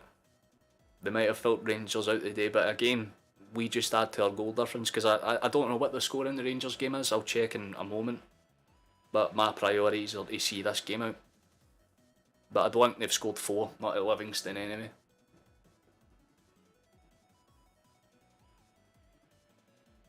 Ball out wide, Haskabanovic will try and ping one. Oh, very clever ball actually, and there could have been a chance for a 5th. McGregor will get the chase on and just kind of puts his body in the way, and Aberdeen will have a throw in. They'll try and put the little pressure they can on left in the final 20-30 seconds. Great stream to you. Sorry, let me try and read that again without my brain crossing. We'll go in. Great stream today, see you next time. Thank you very much, James. I appreciate you tuning in, man. Very much love that. They got 3, is it 3-0 in that game then? We've got about 10 seconds left in this, and then I'll check the scoreline, but we need to do what I always have to do this. So for the 180 of you, by the way, who are in here at the end of the game, thank you for coming along. But we do this every time, because it's nearly full time. Just waiting for it. Yes! Up yes! We win. Victory. I'm a happy boy. I'm a happy boy. Everything's good in life. That's full time. They didn't have a single shot on target, and the only time I shat myself was when Joe Hart tried to do something that he shouldn't have. let's see. Oh yeah, it's 3-0 between Rangers, but what are the other score lines? It's 2-1, so I think St Johnstone, massive win for them in fairness. St Mirren get back on form. Good to see for them. Ross County got a yellow card. There have been red cards in 3 games a day. Cullies are down to 10 men. That was obvious for earlier on. But yeah, in fairness, you can't argue with that, to be fair. Well played for Rangers. They keep their form up. But the next game is a big one. The big one for us, to be fair. Keep up the good work. Thank you very much, Renegade. I appreciate that. Great stream, dude. Thank you very much. All the love and support, man. The Swedish experiment needs to fuck off. I don't disagree. 510 now. Is that what we're sitting at? I haven't even really. I haven't checked since the last time. We're at 500. But if I hit 510, then great. I can set my sub goal next month for a little bit higher. But done alright in that sense. 3-0 to them at the end of the day. I would have figured as much. So if we go to this, because this is all we need to do to remind them of what's happening. St Mirren do move into the top 6 spots with that win over. Oh, sorry, my throat's just about that win over Ross County, I believe. So they'll move into the top spots. Dundee are cemented to the bottom now. Motherwell and Hearts play tomorrow, so realistically the table will stay as is, but Celtic got the job done today, and that was the main thing for us. We keep our 9-point difference in the league, and obviously the next game being against Rangers, it's always good to go in with more goals than them, a clean sheet, and you know the referee's not trying to help us out every step of the way, but guaranteed the Zombies are awarded a dubious penalty in the cup final, guaranteed, but we still beat them, hopefully. I mean, it would be funny if they get like a decision when they're like 5-0 down, just because, why not? Thanks for the stream. Oh, no problem at all, TJ, appreciate it. I'm almost right on cue, you subscribe, so thank you very much for that as well, man. Appreciate it. Yeah, they'll appreciate it, no. Looking down on the Rangers. We'll be looking down on them for a good while yet, you know what I mean? Again, their final's going to be a big thing for them, because obviously they'll need to put the pressure on and do a lot of things, so I'll pull the game date up so you know when to come back here, but it is on the 26th. I just want to know what time it is, because I know it's a late kick-off, because it's a cup final. Can I just get the Celtic fixtures? Thank you. There it is. It's at, or it's at 3 o'clock as well. I thought it was a bit later, but that's why I check. Is that a 30 goal difference? Oh, yes, it very much is. Cheers for the stream. Congratulations on the 500. Thank you very much, Paul. Appreciate it. You've been in here for a fair amount. You've been in here since like 300, 400, haven't you? But cheers for the support, love. Love that stuff, man. Top stuff, job done today, top stream of the day as well. Thank you, hail hail. Very much appreciated, Tonus. We've done fantastic. But if you came here just for the match, it is over and done with. Celtic wrapped it up with a convincing 4-0 win. A double from Hatate, with, well, right in between goals from, obviously the opening goal. Fantastic, to be fair, probably the goal of the game from our captain, Callum McGregor.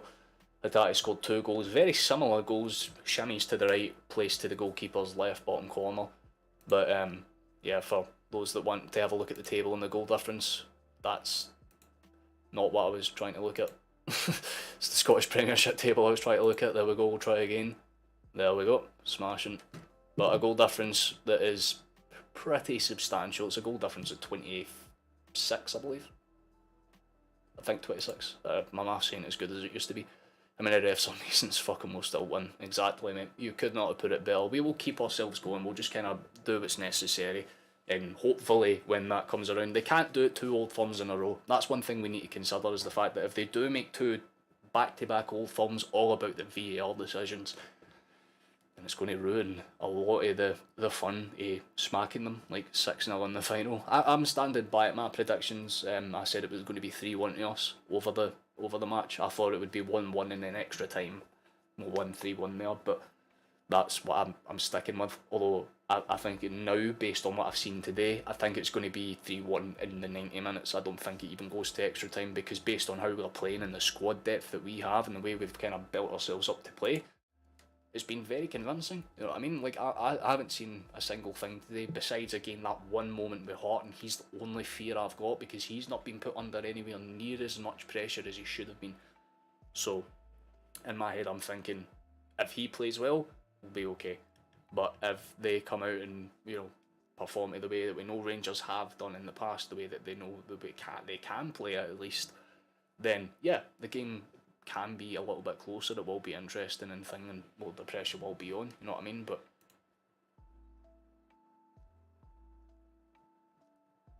hold on, I just got a pinned message.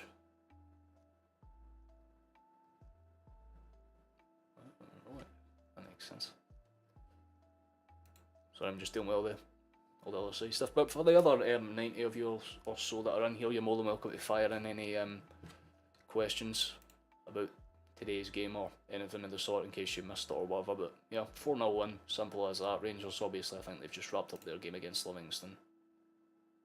Yeah, it's full time in that one, so they managed to go over the line in that one. But the next big game for us is this one, which I just realised I'm on the wrong screen.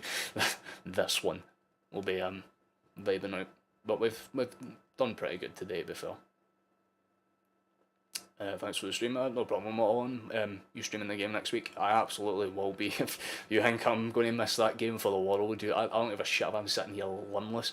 I've got the dentist's on the 24th to get a tooth pulled out, but I'm still planning to be awake to stream on that day, no matter what happens, you know what I mean? So I'll be live for that day no matter what. But yeah, we basically did what was necessary. My man of the match has to be Hatate because, again, 2 very well taken goals. You can say that about any player on the pitch today. O would be my personal pick for just how good he was. Just before fucking shut up, fella. Though I apologise for that as well, you know what I mean? Like, we absolutely, like, popped off. I think O was probably the man of the match, at least in terms of how he played. Is again, Hatate was there with 2 beautiful goals, but I just liked the way O kind of presented himself to be like, listen, I'm a whole different ballgame. Because I thought O was just the tall, physical, like the Gukamakis replacement. That's what everyone was basically calling him, and in a sense he is. You know, he's the tall dude that's going to play back up to Kyogo, you'd imagine, but he's a solid player and he looks like he's got very good potential actually. So, oh god, were you at the game, mate? It's nice to see you, man. It's nice to see you.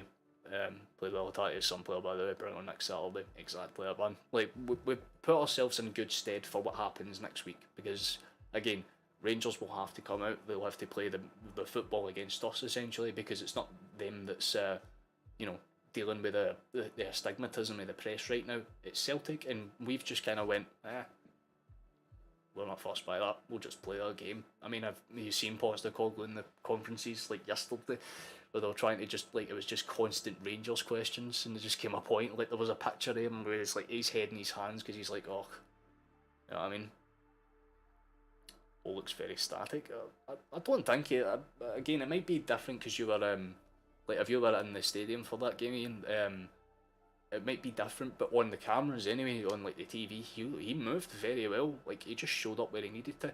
I don't think there was a single thing I could put wrong with his performance today, with the exception of a couple of loose runs. But again, you could say that about Maeda because there was a few for him. You could say that about Abada when he came on because there was a few for him.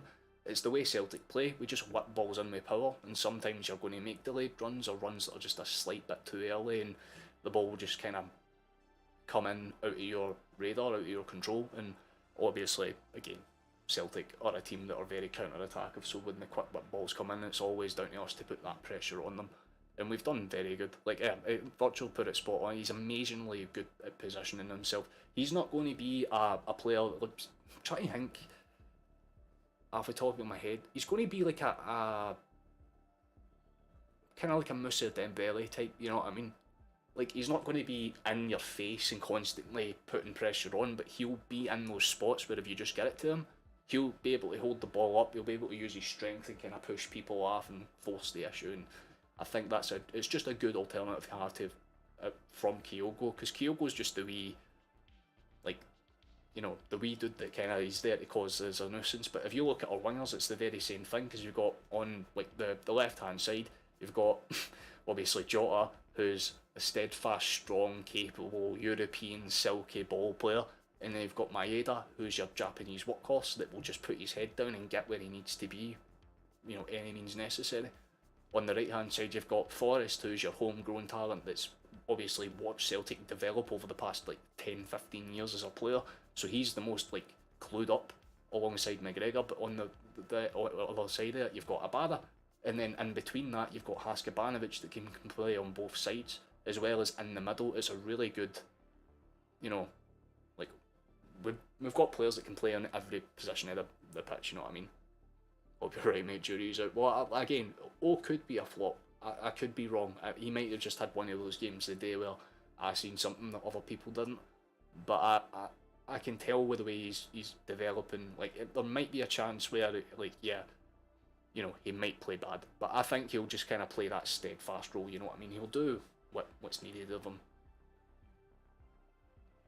He'll literally bully that ball back goal. So that other third they've got for a centre half. Well, yeah, I think that's what he's going to be brought in to do. He's just there to kind of throw on for the sake of chaos. Anyway, have a good night. Ian, listen, mate, I appreciate you stopping. Anyway, again, this stream's done again way better than I thought it would have by most circumstances. So, thank you for popping in. Yeah, we've done all the necessary talking points and stuff like that. But again, the next match is on the 26th. But like I said, I hit 500, so already a guarantee for those that are still hanging around is I'll be doing the Scotland games as well. 100%. That's a promise. I'll be doing those. I think it's the European qualifiers that happen on March. I think, was it Cyprus? I don't even know. I know we play one of them. Is it Cyprus and Spain? Cyprus is the one on the 25th. What's the one after that? It is Spain. Aye, so Scotland and Spain, those will be the two games that I stream next month as bonus content, I guess, if you will. So, yeah. And that's already been locked in because of the support today. So thank you very much. It's very nice. Just for us to end up disappointed. Well, yeah, it'll probably be the first time that I stream us losing for a while. Like, I think we'll beat Cyprus, but the one against Spain, maybe not as confident, to be honest. I mean, I think we're at home for our first two games. I know we're at home at Hampden for we're at home against Spain as well. So realistically, if we beat Spain in that match day, then things get interesting. But then I can see us going to Norway and losing, and then drawing with Georgia or something like that, because that's just how we are. It's a fucking national team. However, I will be getting that kit. If anyone who's seen that anniversary kit, I've been praising it ever since I've seen it. I was talking about it in the last stream, but I am so happy that it's real. It's going to be an actual thing, so I'm definitely going to be buying it. 110%, man.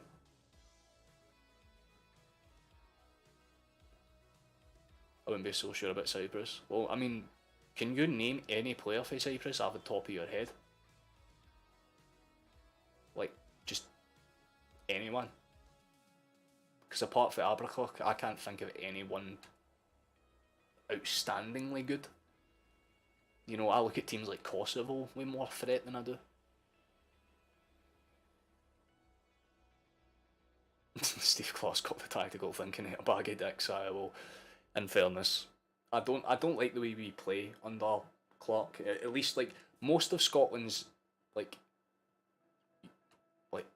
promising aspects is in our attack and our counter attacking. Like, yeah, we've got players like Robertson, Tierney, and O'Donnell and all that at the back, but when you look at our forward players, that's where most of the damage lies. The only player certain I don't really see much use for in our starting lineup's Lyndon Dykes, but even then, I know why Steve Clark would go for a guy like him, because I know how he managed when he was at Kelly, and he likes to have a big player that can, again, what Postecoglou has with us, just having a smaller option and a bigger option that do the same kind of thing, which is what Che Adams and Lyndon Dykes are on to do. However, my counter argument would be Ethan Laidlaw on this bit. Throw them into the lineup because they fucking deserve a chance. Like, come on, man.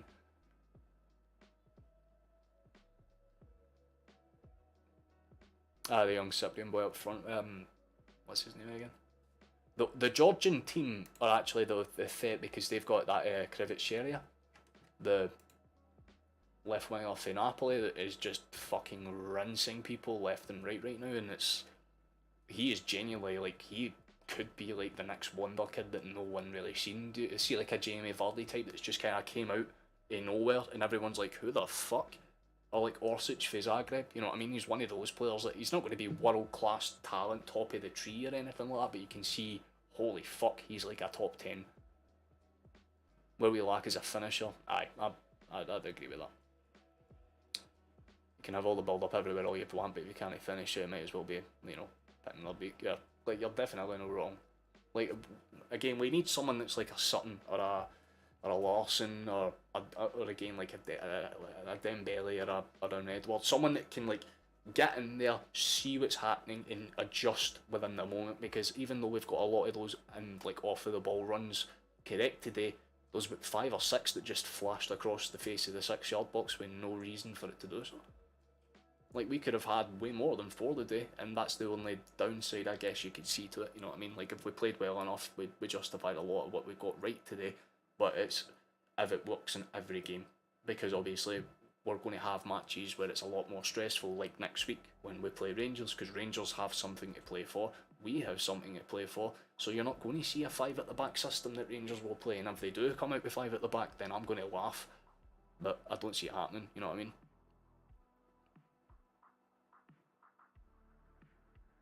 Shanklin and Nisbet do deserve a game. Dykes have been good for us, but it's at Scotland we're talking about. Yeah, well that's what I'm saying. It's like players might make sense in like league play, you know what I mean, but they wouldn't in the national team setup. That's why Greg Taylor never really gets picked, because you've got Tierney and Robertson, and right away you're like, holy shit, they're 2 immediately better options, regardless if you want to say Taylor's good or not. However, what I would always say is, why the fuck do we not play someone like Taylor or Tierney as a right back, so we don't have to play O'Donnell, and then we could do a 4 at the back that makes sense, because then you could have like the back choices of like McKenna and Hanley, or McKenna and, you know, whoever the fuck Suter, I guess, would probably make most sense basically.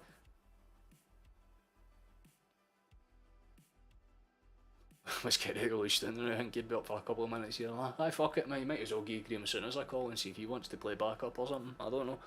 But it's more than fathomable that, like, off the top of my head, I would say there's Ethan Laidlaw. Anyone that's a proper Celtic fan, like I'm a under-21s player, Rocco Vata, he's one to watch in the future, because he just looks solid. Like, he, again, I've seen under-21 games, and I'm like, yeah, some of them have potential, but this Rocco Vata kid looks insane. Like, he genuinely looks like our next big, like, academy project, like our next Tierney or Forrest or McGregor, that kind of calibre of player. He looks solid. So it's a case of mixing in the good with the bad, and right now Scotland's downside is our tactical play, because we can play good, and we've seen it at times where we've played out of our skin, but Steve Clark's done that annoying thing where he just picks names instead of players. Aye, exactly. Like, he needs to look into the players that are actually developing like really solidly, you know what I mean? Like, there's that Christoph Church that's playing down in Wrexham's like team as well, and he's doing okay, but like, obviously you're not going to have a player like him come in, but Clark for some reason would be like, no, he's tall, 6'6", take him. Who do you think will get the Don's job? Do you think Holloway will take it? I don't know. It's if Holloway takes it, then it'll be hard to kind of imagine what yous are going to do, because he's very similar in a lot of managers. Like again, if you're going to have a player that's, or a manager come in, that's similar to Jim Goodwin's style of player, then it's not going to work. You're going to need someone that's got like an idea of, like, not just for this year, but for next year, for years down the line. Basically, have someone that's got a developmental plan where even if Aberdeen shit it for the next like 6 months, he still has a guaranteed like year to do what he needs to do. Because a lot of teams do that, where they bring a manager in and then panic when they realise it's not working out the gate. You know what I mean? Like, again, you look at, well, again, Goodwin would be the point, you know what I mean? They just looked at a manager that had a good name, picked him, and hoped he would work. I mean, I would think like managers like, you know, like Levine, you've got Reid. If you think down south, I mean, there's not really many options that you think Aberdeen would be able to attract, but, you know, off the top of my head, you could maybe get someone like, I don't know, like a Paul Clement. He's not in employment right now, and he would actually make sense. He used to manage Swansea, and he was good when he managed Swansea, so I don't know. Like, it's one of those ones where like there's options there. Aberdeen will do the Aberdeen thing. They'll probably go with Holloway, but that's the thing. If Big Ian wants to do that, if he makes that choice, then he's going to have to do a lot of internal ripping apart. Essentially, he's going to have to restructure that club's mentality for the ground up, because you can tell with the way they're playing the day, it's very prissy football. Like, they expected more than what they were going to get, and they just, because it never happened. Yeah, Jack Ross actually wouldn't be a bad shout, but in my head, again, we know what he's capable of, and he wasn't exactly convincing at any of the other clubs that he's been in at the past. I mean, again, I don't know. I can see him realistically waiting for Ross County or Dundee or whatever to go down and get relegated and then take over them. You know what I mean? See what like Derek McInnes was doing. You know, like wait for a team to go down, take over them, bring them back up, and then build for there. Like, do something like that. That would make sense.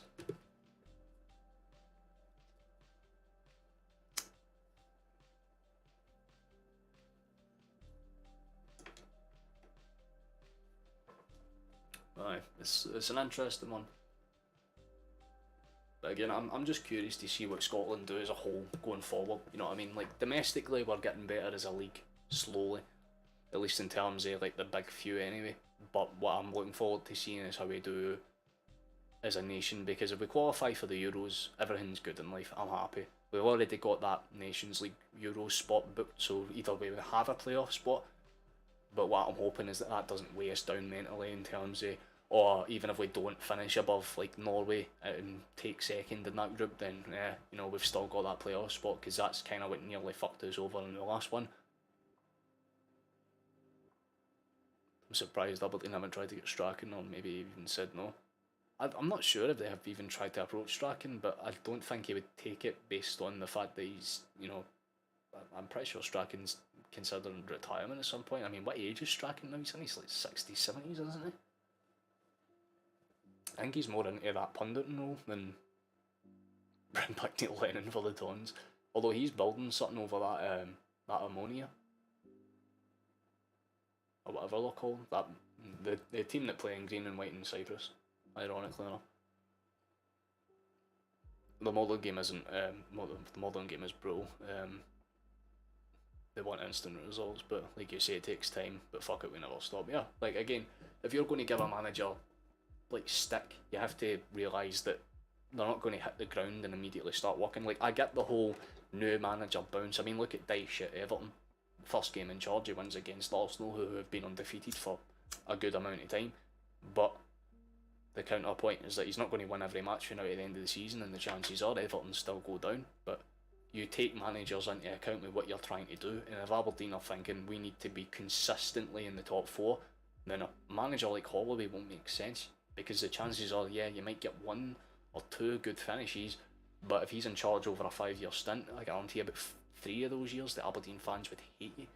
Like, if they did what the NFL did, or whatever, were like locked contracts where you're stuck managing a club for regardless how long or whatever, then yeah, like, that would make sense to do that with Holloway, because yeah, over time it would make sense. Like, they'd be able to build something up. But Celtic did it right, because we looked where we didn't before. Like, we were looking at Eddie Howe, and when he knocked us back, instead of doing what we were going to do and do the classic, let's just pull in some random shithouse British coach out of nowhere and hope he works, we went, nah, let's actually take someone that has ideas, and we took our gamble on Postecoglou, and look what that's done for us.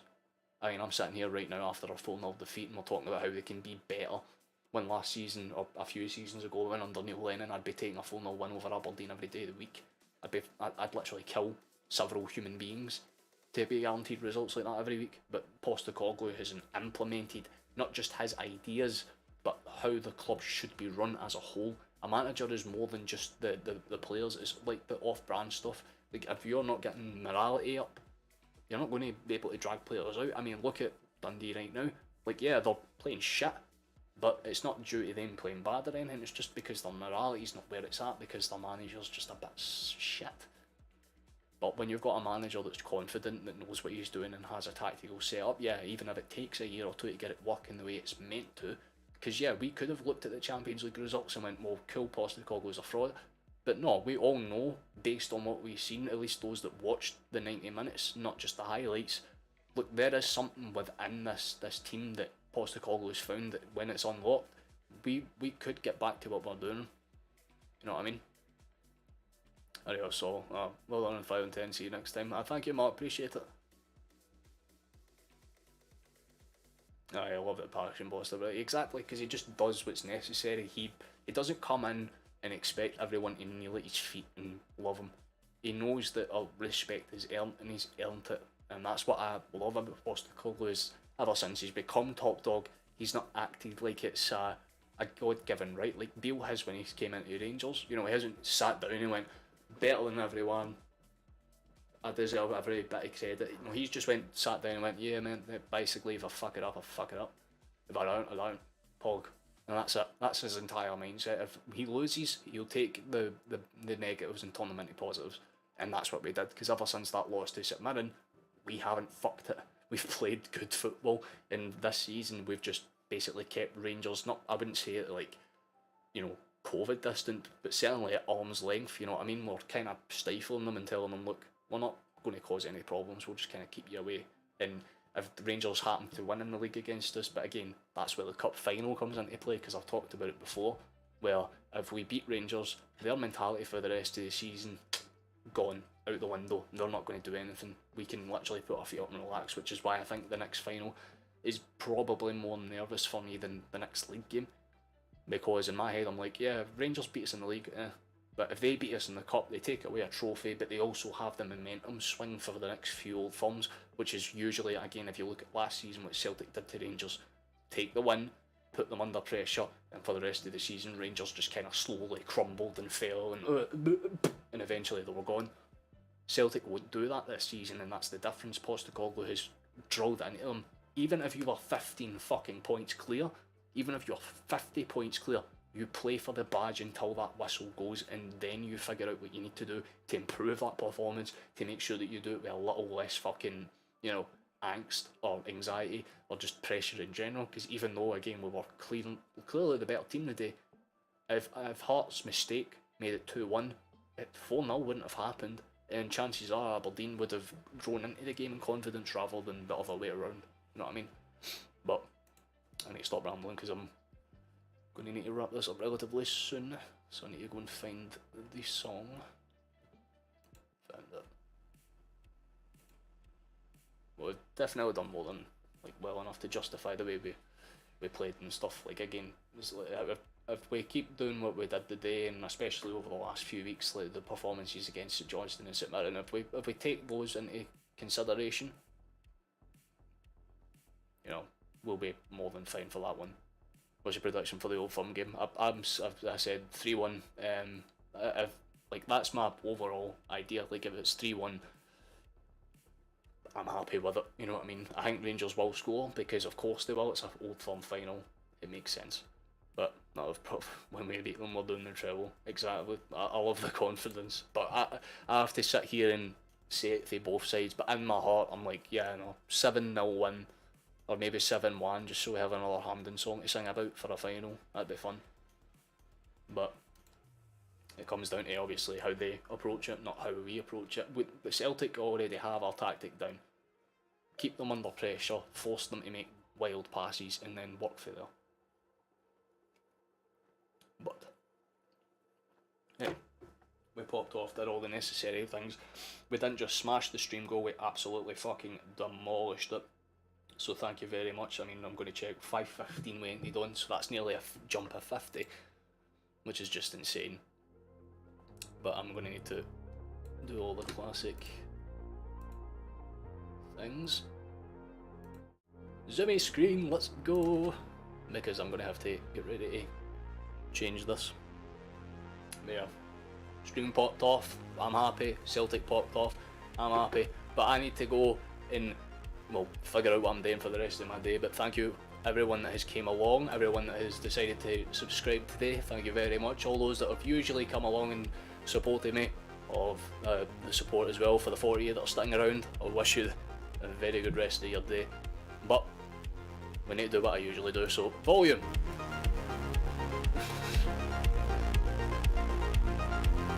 Waiting for the drop. As usual, Celtic are the best team in the world. Catch you all after.